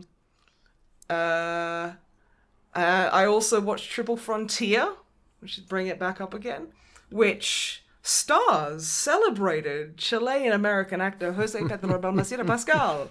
Shock horror, it also stars celebrated Guatemalan American actor Oscar Isaac Hernandez Estrada. Okay, I'm listening. Okay, I've got my hooks in you now. All right, motherfucker. Okay, there's also some white boys in there, but who cares? Let's be honest. Oh yeah, fucking what's it? The Batman. He has a bad tattoo and he smokes and looks sad. Ben Affleck. That's the bitch. Yeah, he's also in there, and it's just a bunch of old kind of retired soldiers, and Oscar Isaac's character Santiago is basically acting as like a special police consultant for the Guatemalan government, and it's basically immediately revealed that the fucking like narcos and shit that he's been chasing with the police force are paying him to follow the police around so that the government looks like they're doing something, and it's just this weird cyclical thing. And he basically learns that there's a drug lord with a fuck ton of money in his house, and he goes back to the States and is like, hey, my old squad buddies, you know what would be real cool if we went and robbed a drug lord, and then, like, Ben Affleck wouldn't have to be selling houses, and Pedro Pascal's cocaine addiction could just stop, I guess. I don't know really what they're doing for that. But yeah, it's just a silly military movie. It's like a military heist movie with a really good soundtrack. Like, I mean, the first start, it starts off with Santiago in Oscar Isaac's character in a chopper flying to like this raid in Guatemala. And he's just blasting For Whom the Bell Tolls by Metallica in his headphones. And I'm like, oh, piss off. That's great. That's so cheesy. I love it. And it's got Metallica, it's got Creedence Clearwater Revival, it's got Bob fucking Dylan, it's got Fleetwood Mac. It's like, holy shit. You're just cranking out them tunes. And, you get to look at Pedro Pascal and Oscar Isaac for like an hour and a half. So literally there's nothing to lose. It's very entertaining. And it's just nice to see like Pedro Pascal and Oscar Isaac just speaking Spanish. Like, because they're all like, bilingual because they're Latinos.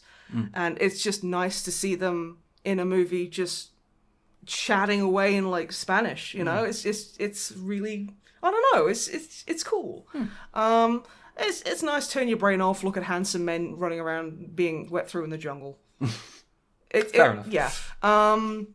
There was Our House, which I saw, which is a horror movie, which is a Canadian horror movie if memory serves, and holy shit, the child actors in this are fucking fantastic.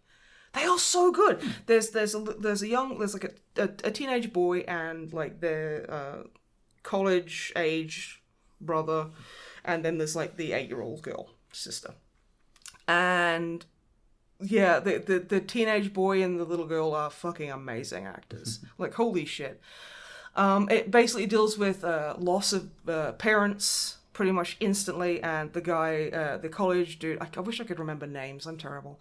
I forget every character's name from a work of fiction after about 15 minutes of stopping watching the thing. I either do, or I remember literally everything about them, their eye color, likes, dislikes, and measurements.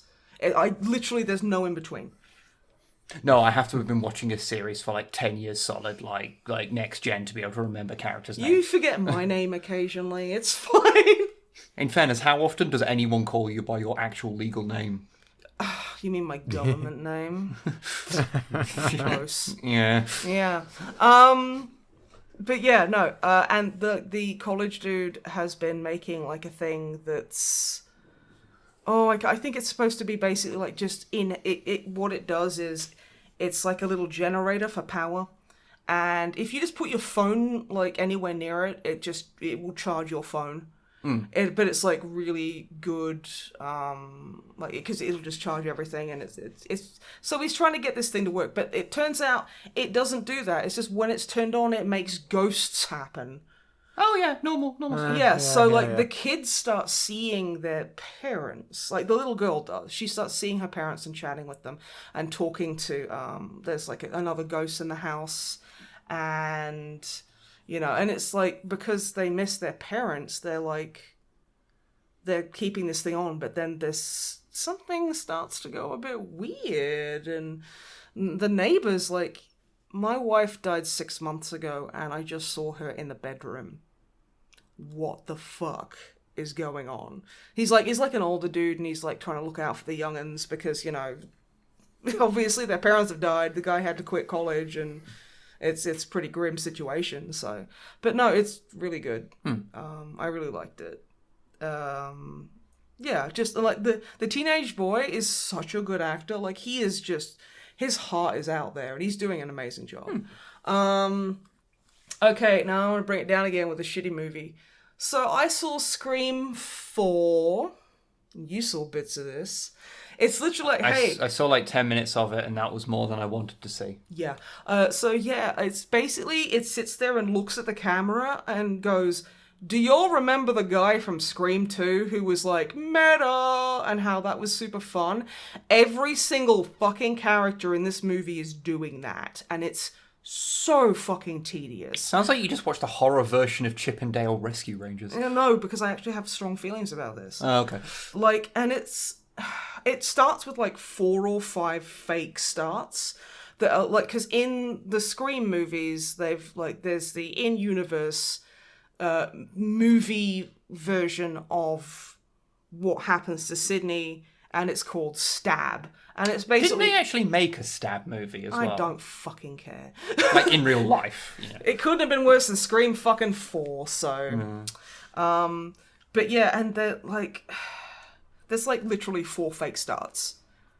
And then there's like a 5th fake start that lasts way longer. And it's just like, yeah. Just to be clear, I think it wasn't there only actually like I don't know, but 2. it felt like it went on for 2 years. I know. Well, But if you're saying literally, I feel like it's worth to be clear. Fair. But yeah, there's one with Anna Paquin, and she's sitting there going, the way they're starting with false starts is so fucking lazy. It's bullshit and bad. These movies are boring. No one wanted an extra sequel. And then it turns out that's a false start because that's the start of Stab 7. And it's like, wow, this is so fucking tedious.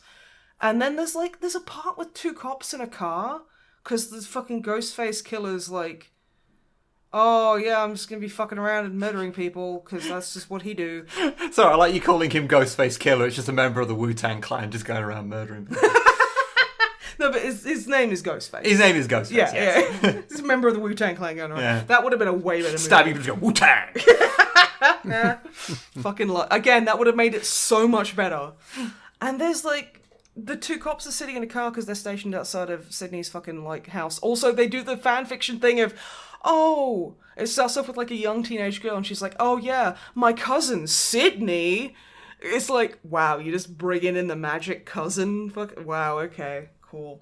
But yeah, and the 2 coppers are sat at Sydney's fucking aunt's place, and they're in the car, and it's like, yeah, no, I'm gonna go check a perimeter, and he's like, oh, I shouldn't check the perimeter because that's the thing in horror movies that gets you killed, so don't say I'll be right back. Do you remember that, everybody? Do you remember when we were really meta and it was something that hadn't really been seen before in recent memory? So it made us look really smart, and now we're just keeping on doing it like a fucking idiot adult waving keys in front of a toddler's face over and over and over and over and over again because we think you're fucking stupid and we don't actually try. And Wes Craven wanted a new fucking swimming pool, which is the only reason he's involved in this fucking thing. If he's even still alive, I can't remember, probably not. You do have strong feelings about it then.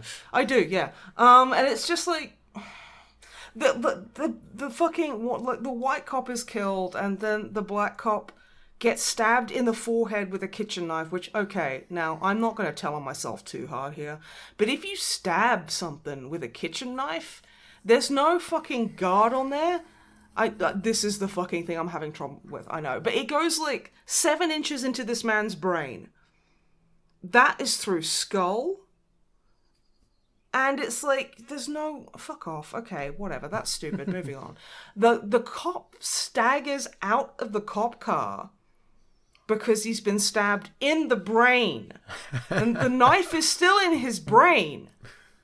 And he's just and the Ghostface is just watching this cop just stagger around with a knife in his brain, and then just as he's about to do his last the cop kind of staggers and stops and just screams into the night, apropos of nothing, "Fuck you, Bruce Willis," and then collapses dead.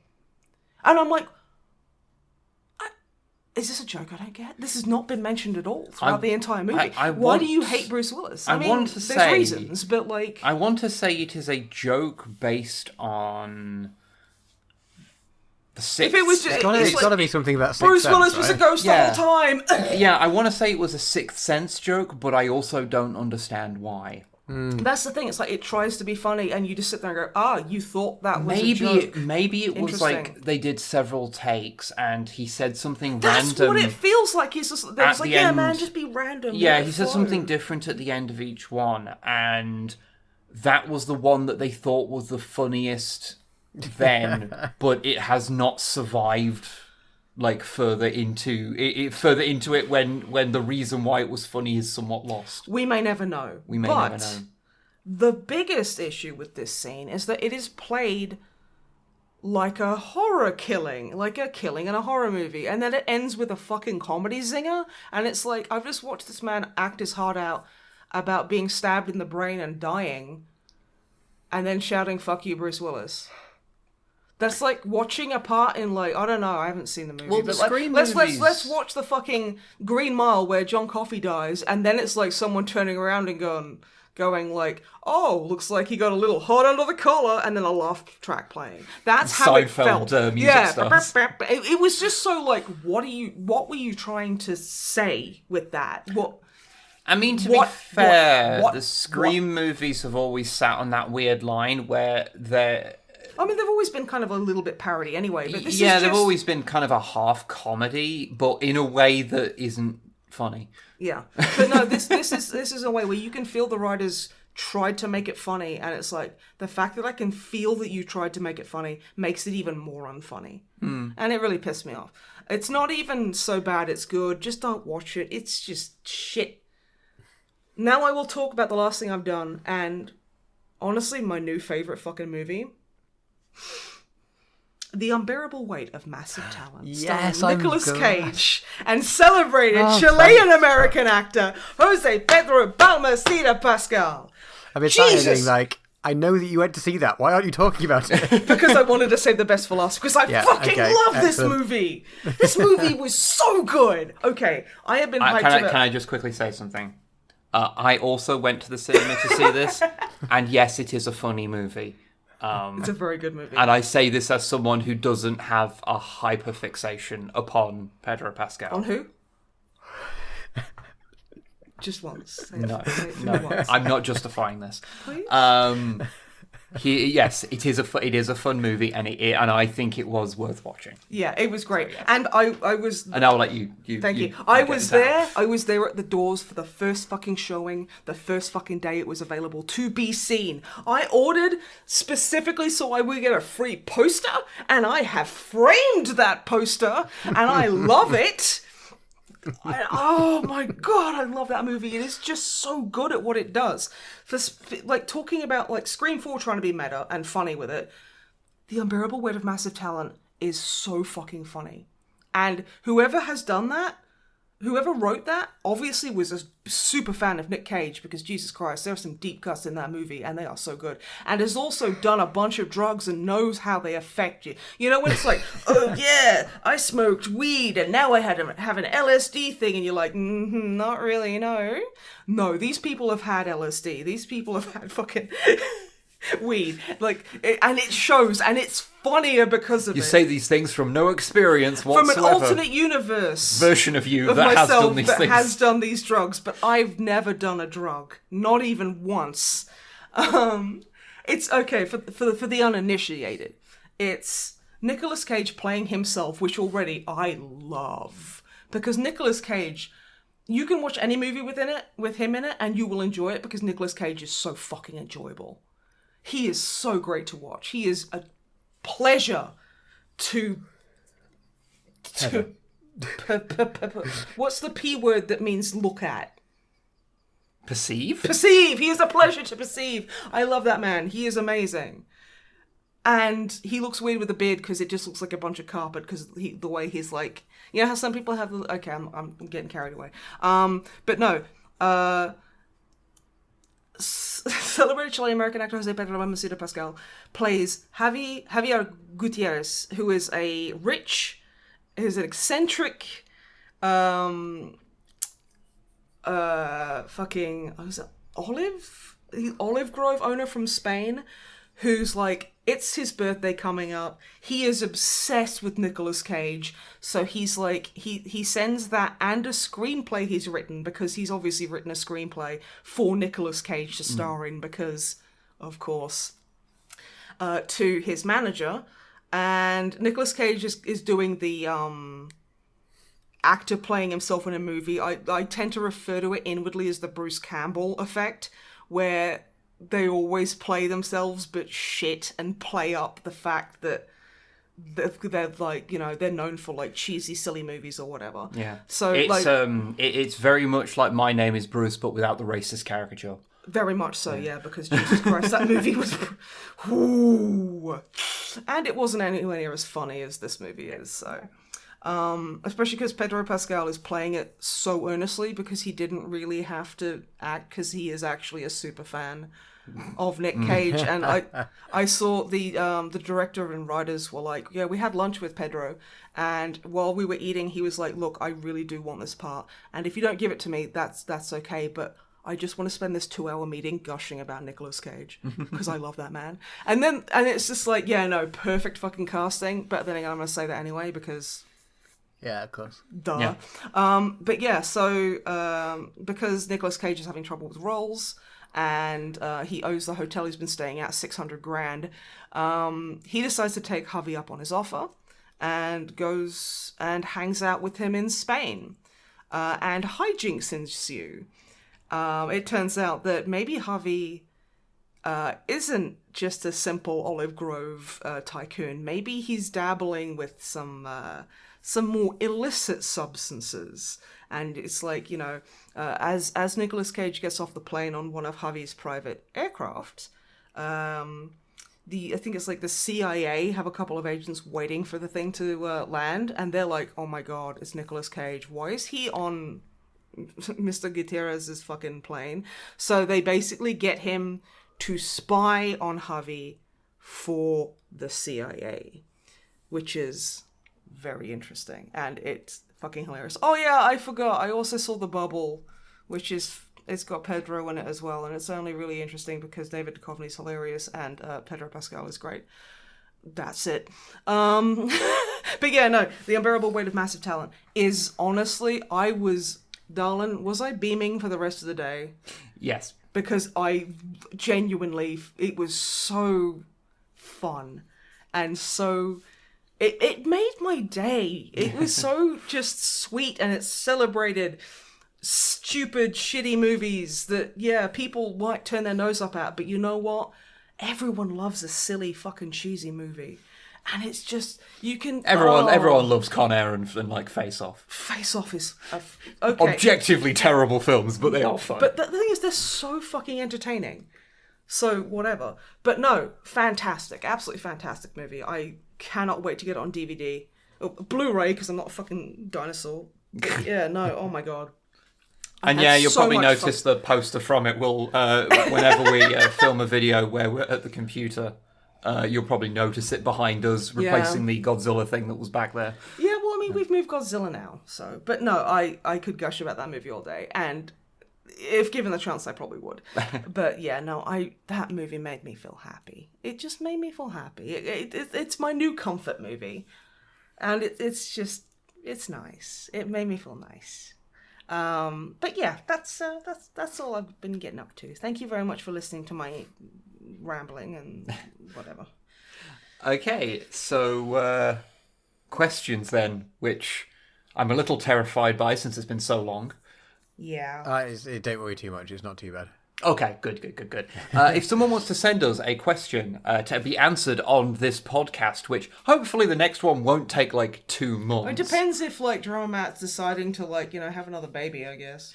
I think the cooldown's a little bigger than that. You're like, Ruth, another baby? She's like, babe, I'm on CD. But what's the email address people need to send that to, Snipe? I can't remember.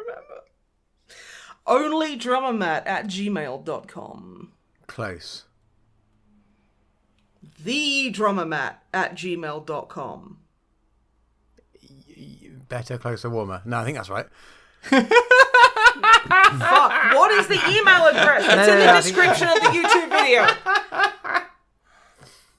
Sounds about right. Matt, just fucking, what is it? Although one of the emails, and I could not remember which, was to the old email address, which was the Only Drummer Mat thing. You're having to check as well. What are you fucking laughing at us for? I'm not the one that has to check it. I hate this man. I would have thought that Matt would be the one person. You just click on the Gmail button at the top and change your account. And then it sends, It's thedrummermat@gmail.com. Okay, so I did get it right, Drummer Matt. I got it right the first time. Drummer Matt was just gaslighting me. No, not the first time. You said only Drummer Matt. Did I? Yeah. Shit. Anyway. The Drummer Matt. We got a few. It's not too bad. Okay.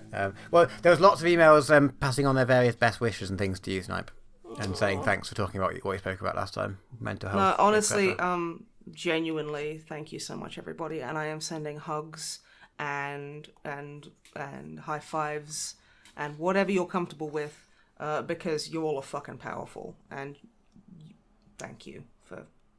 And yeah, mental health is shit. We're not, though. People who suffer from it. There we go. But yes.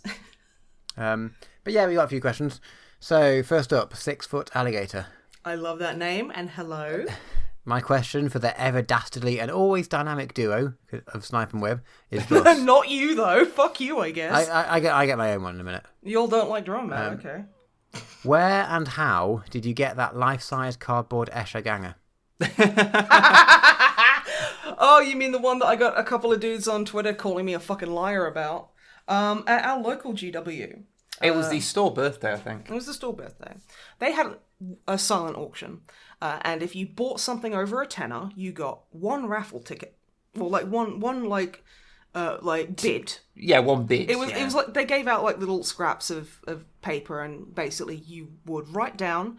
There was a big sheet. There was like, oh yeah, you can get like big fancy Lord of the Rings like elephant, like or you can get like some brushes. You can get a couple of miniature models, get some dice, or you could get the life-size 1/1 Necromunda standee, which I bid on as a joke.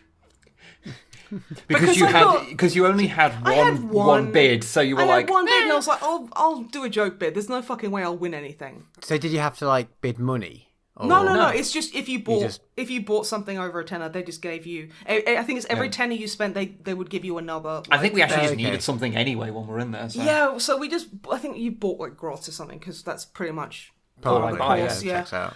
And I was like, well, I've got one on, I might as well use it. And I was like, yeah, the Necromunda standee, that's fucking hilarious. I'll do that, because there's no fucking way.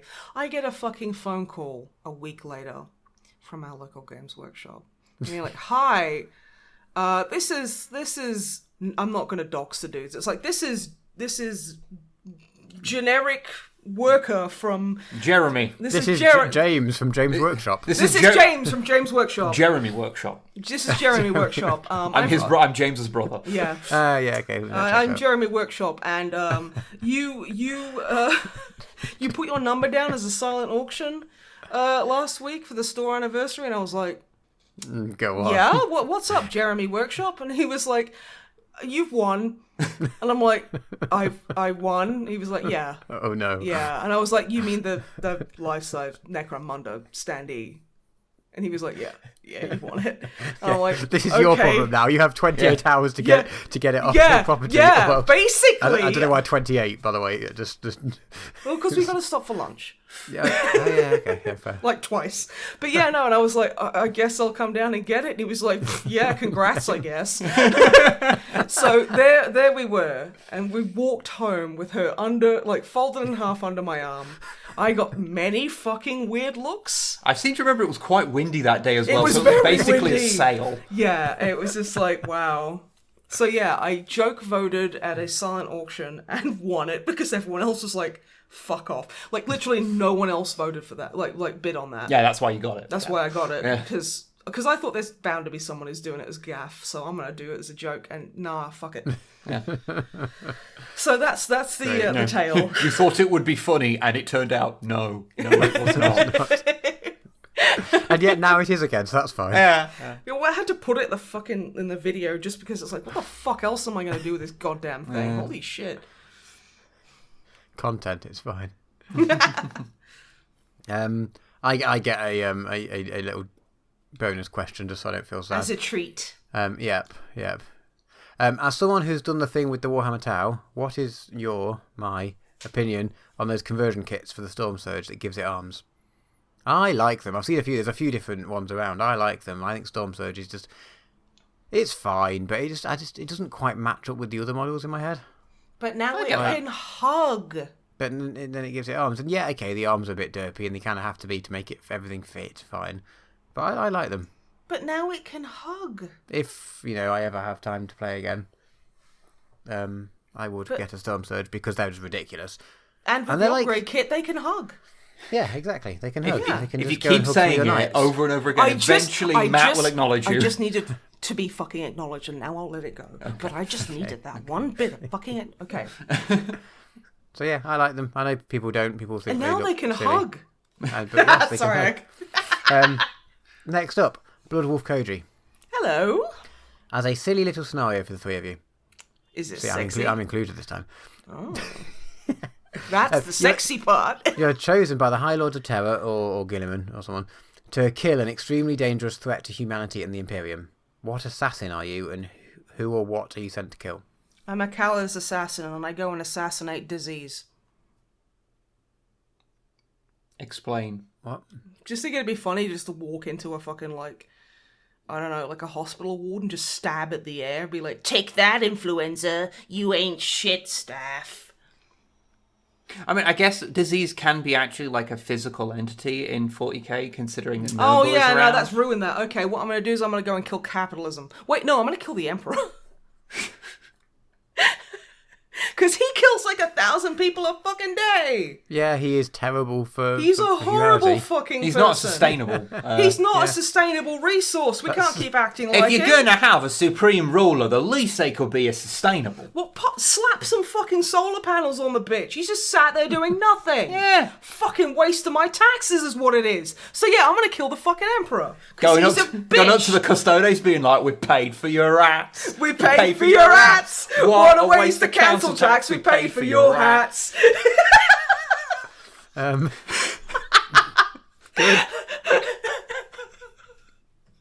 So yeah, that's what I do. I think the heat is getting to us. Yeah, I'm getting pretty troppo over here. Drama Matt, what about you, honey? No, I can't top that. Yeah. Yeah.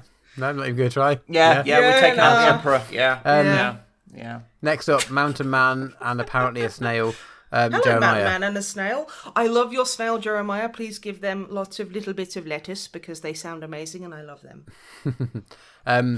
Not a question, much of a statement, presumably related to the previous podcast, although I can't 100% remember. The Imperium doesn't deserve my mullet. Yes. Oh, yes, the last episode was called The Creeping Mullet, yes. Mm-hmm. I can't remember why. That was it. Okay, that good. I like how that's like the equivalent of knocking on a door and being like, nice. And then leaving. But leaving after you've taken a 2-hour train to get there. Yeah. Okay, this is a broad question. Okay. I'm a broad, so... Sour Titan? Hello. Sour Titan. Sour. Yeah, close. So I should go through and like read people's names out. It's like I'm saying things out loud that I've only read in my head, or at least. That's right. If you could put like phonetic spelling after your actual name. It's not even a hard one. I'm really sorry. This is like every time we record a video and like you sit there and you go, I've never had to say like this faction's name out loud before, and you go, oh, how do you say that? And then you realise the difference that speaking, listening, and writing are 3 wildly different fucking skills. But yes, drumbly bumbly. With the League of Votan on its way, what would each of you like to see as far as models, lore, new characters, etc.? Land train. Land train.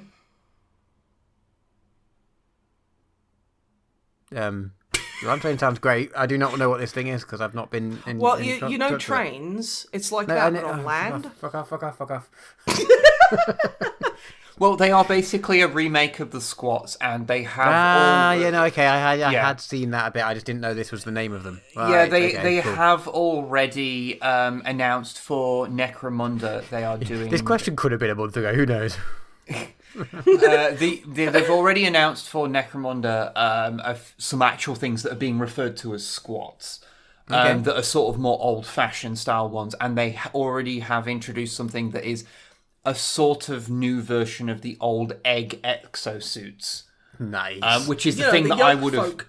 Yeah, the thing that I would have said instantly of wanting. And since that's already kind of coming out, just not as part of the main force in general. Then land trains is the one. I want land trains. I know they would be ludicrously complicated to get working mechanically in 40k. We don't care, James Workshop. Make it happen. But I don't care. I want land trains. They look kind of like the Enforcer dudes from the not James Workshop game. Dead Zone, Dreadball. No, Dead Zone. Yeah, that's right. Yep. Yeah. Mantic. There we go. Yeah, there you go. I can see that a little bit. A bit more of a futuristic vibe than the sort of fantasy in space thing.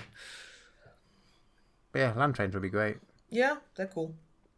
People would cheese it so much in a tournament, like. Oh Christ! Yeah. Oh yeah, that's a we have to make rules specifically so you can't block someone's entire like a deployment zone with a land train. Yeah, and you can't like block their way to their car, so you can jump them in the car park and steal all the contents out of their like bag.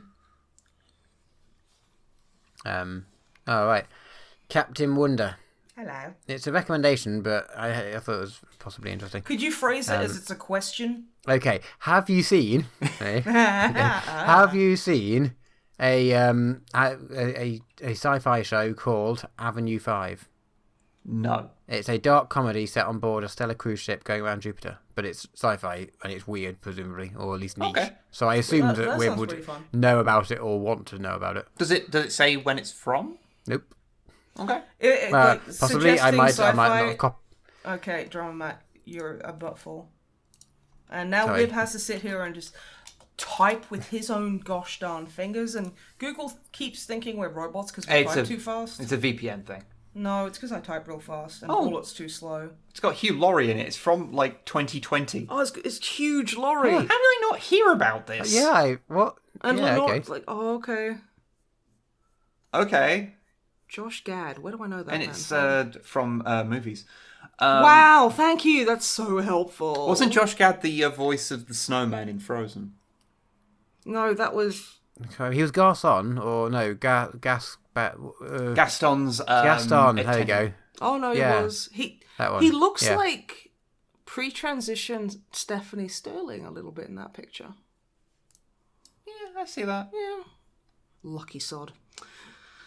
It's created by Armando Iannucci, who, if you're into British comedy, you will definitely Will Smith is an executive producer. That's weird. Okay. Well, now we go to watch Now I'm just weirded out that I've not heard about this, because this is, like... Even if it's on not some weird niche channel that we just can't possibly watch or something? Yeah. It was an HBO thing. And it was on Sky UK here. So, that's so that's probably why we didn't hear about it. But yeah, that does feel like something. Even if I don't end up liking it's weird that I didn't hear about because Congrats, you hipstered Wibbo. A second completely unrelated question from Captain Wonder. Okay. I'm interested to hear your guys'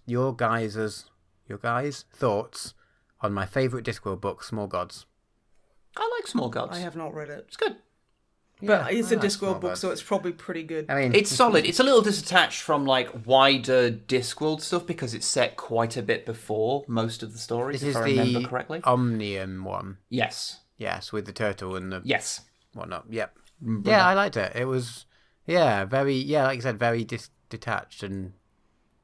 Like when you see Omnians in mainline canon, you see the effects of what was done because they're a bit different to like you see them in the past where they were a bit different. But yeah, I think it's a solid, interesting book. I like its approach to dealing with gods. I think it's quite a lot of fun. A few bits of it show up in Discworld 2, if I remember correctly, the video game version. Because that was kind of an amalgam of a bunch of different books, mainly Reaper Man, if I remember correctly.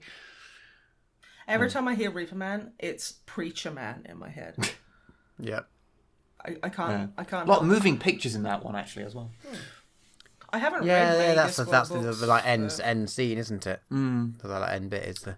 Fun fact about Discworld 2, it's entirely possible to become a dead man walk-in and have a save point after you. Yep. It is impossible to get the final item that you need to finish the game. I know that because that's what happened to fucking me when I played through it. Oh, honey. So I literally couldn't complete the epilogue of the game.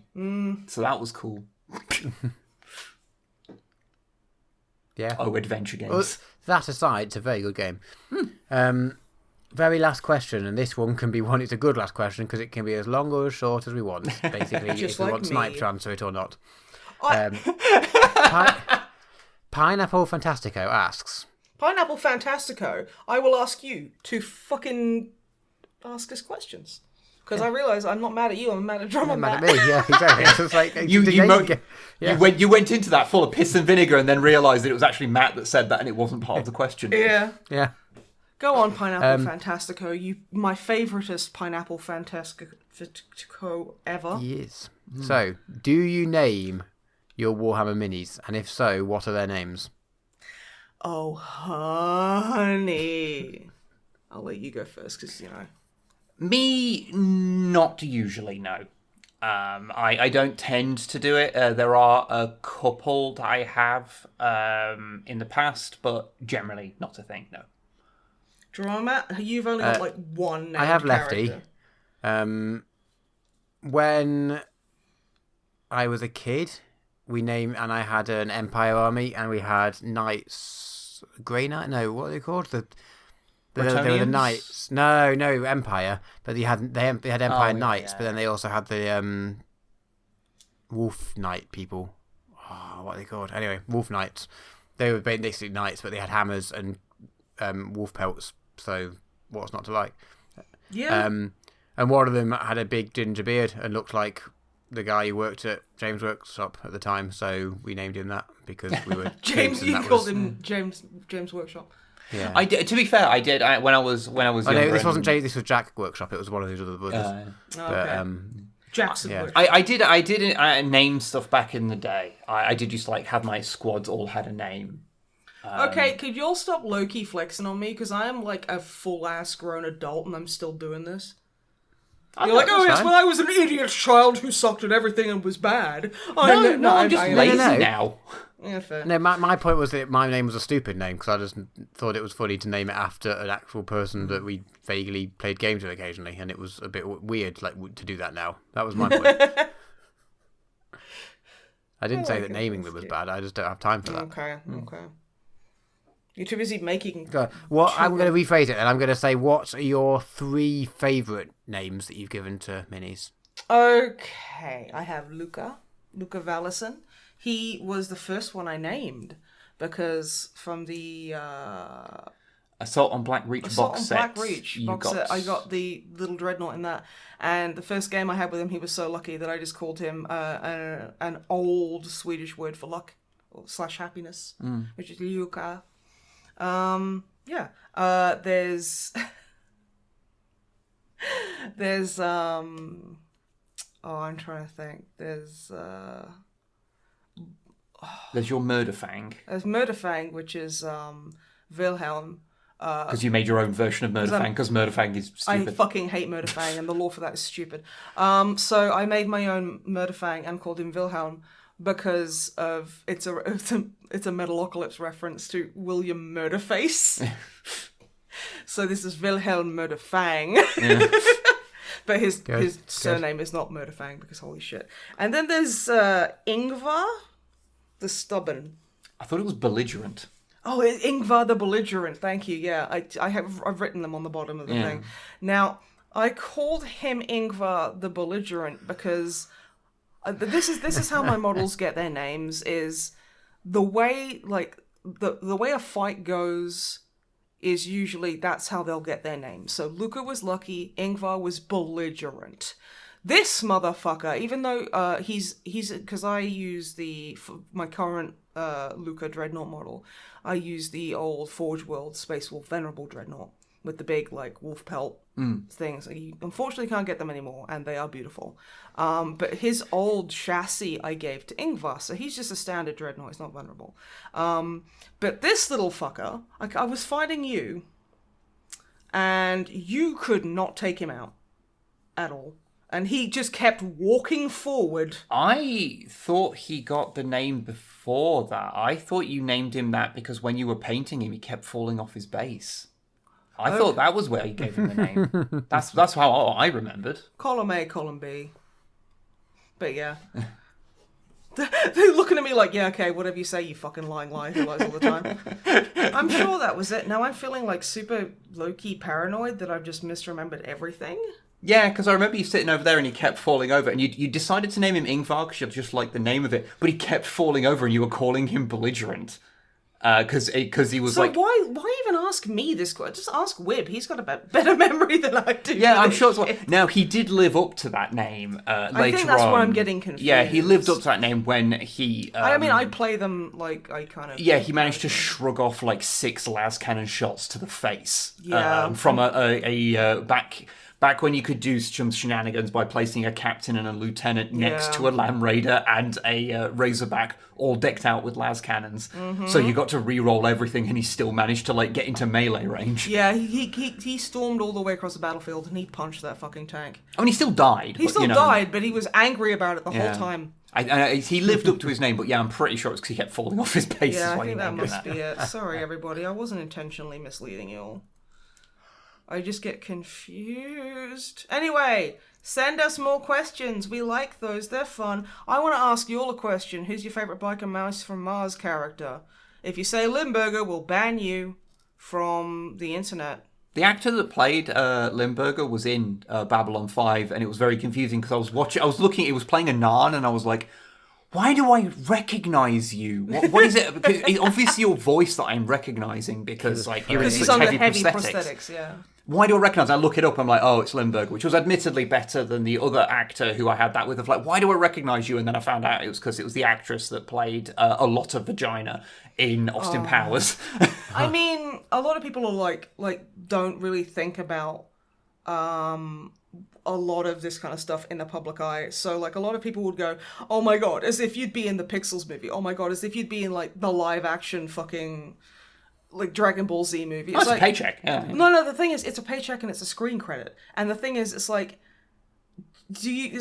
you got to think about that. If you've been working so fucking hard to try and get on into a movie, and the first one they throw at you is fucking Conker's Bad Fur Day live action, you would fucking leap at that chance. There is no fucking way you would not. So that's just a pet peeve I have, where it's really? Oh my god. Oh yeah, I don't even think about it like that. Because actors they do the jobs that they get offered because you have to work. You have see to loads. eat. I remember I will occasionally see loads of people who are like, oh my god, this actor did this, as if you fucking would. It's as if you wouldn't, Hoss.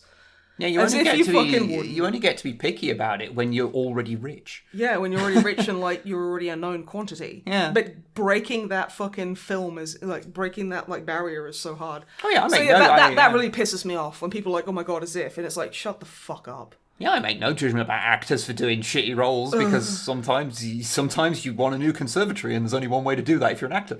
Yeah, or you want to get fed, but whatever. Thank you for the questions. Want to hear about your favourite Biker Mice from Mars character, because I just want to talk about Biker Mice from Mars.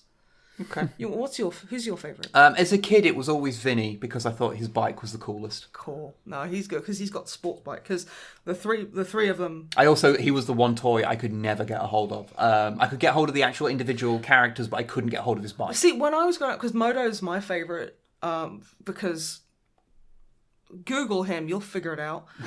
He's the coolest. And he was always the least popular. Yeah, you could always find his stuff quite easily. I don't get it. It's just but he's the coolest. And also, I love Carbine, who's Throttle's Martian resistance fighter girlfriend. Mm. She's so fucking cool. But yeah, Drummer Matt, what about you? Well, I was gonna say I can't really remember, but then which one was which? But I mean, Throttle seems cool, but he's got sunglasses. And I like Rimfire because it just sounds like you've had something awful fucking to eat. Googled them. There's no way you know who Rimfire is. No, I didn't. I was googling to remind myself which name went with which one, and then scrolling down ever so slightly. Rimfire is a hilarious name. It is, but it's as a kid I didn't realise how funny it was, but now I'm haha, but seriously. Yes. Yeah. It's very funny. Am I? Yes, I had a good sensible chuckle about that. But yes, thank you very much for listening to whatever the fuck this was. The podcast that inevitably all roads in it lead to Biker Mice from Mars eventually. Oh, come. Yeah. I love the all roads lead to Biker Mice from Mars. Because we have referenced that was one of the first episode titles. Dingo ate my Biker Mice. Yeah, there's multiple episodes that have got names based on Biker Mice from Mars. Yeah, and it's have you heard about the mice cult of Mars? Yeah. I don't know how, because it doesn't actually come up that often in our day-to-day lives. No, but when it does, it's powerful, because Biker Mice from Mars is a fucking timeless piece of media. Did you ever play the Super Nintendo game? I really wanted to. It fucking sucks. Yeah, I know. It's really bad. Yeah, I figured. It's like an isometric driving game, like a racing game, and it's not very good. Do you remember the time that I drew I think I drew Moto or something for Inktober one year, and then I got followed by the shitty mobile game. Oh, and then I played the mobile game, and it was the fucking worst thing ever. Yeah. It was just like a what do they call them? Infinite runners. Was it? Oh, Jesus. Yeah, but you were on a bike, and you could only play as Throttle. And I was like, I don't fucking want to play as Throttle. I want to play as Moto. I want to play as Moto and Little Horse. I love how that's his name of his bike. But yes, thank you very much for joining us for this. Thank you for joining the MisanthroPod, the premier Biker Mice talking from about Mars. Biker Mice from Mars podcast. We're going to reboot next time, and we're just going to every episode is going to be talking about a new episode of Biker Mice from Mars. We're going to have a round table. We're going to discuss its themes, what it brings to animation as a genre. How the cinematic parallels between multiple famous movies, like The Grapes of Wrath, the fucking, like, Jacob's Ladder, it's all there. The symbolism is there. It's poetry in motion. So until then, remember, you can only trust 3 things. Your bike, your bros, and your babe. That's actually it. So, until next time, let's rock and ride safely. So, I don't know where you'd ride to safely. See, that started off like it was going to be a good sign-off, and then fuck off! Was it ever a good sign-off with me? You just kind of, like, petered out at the end, so goodbye, everybody. This is as good as it gets. Bye. Bye.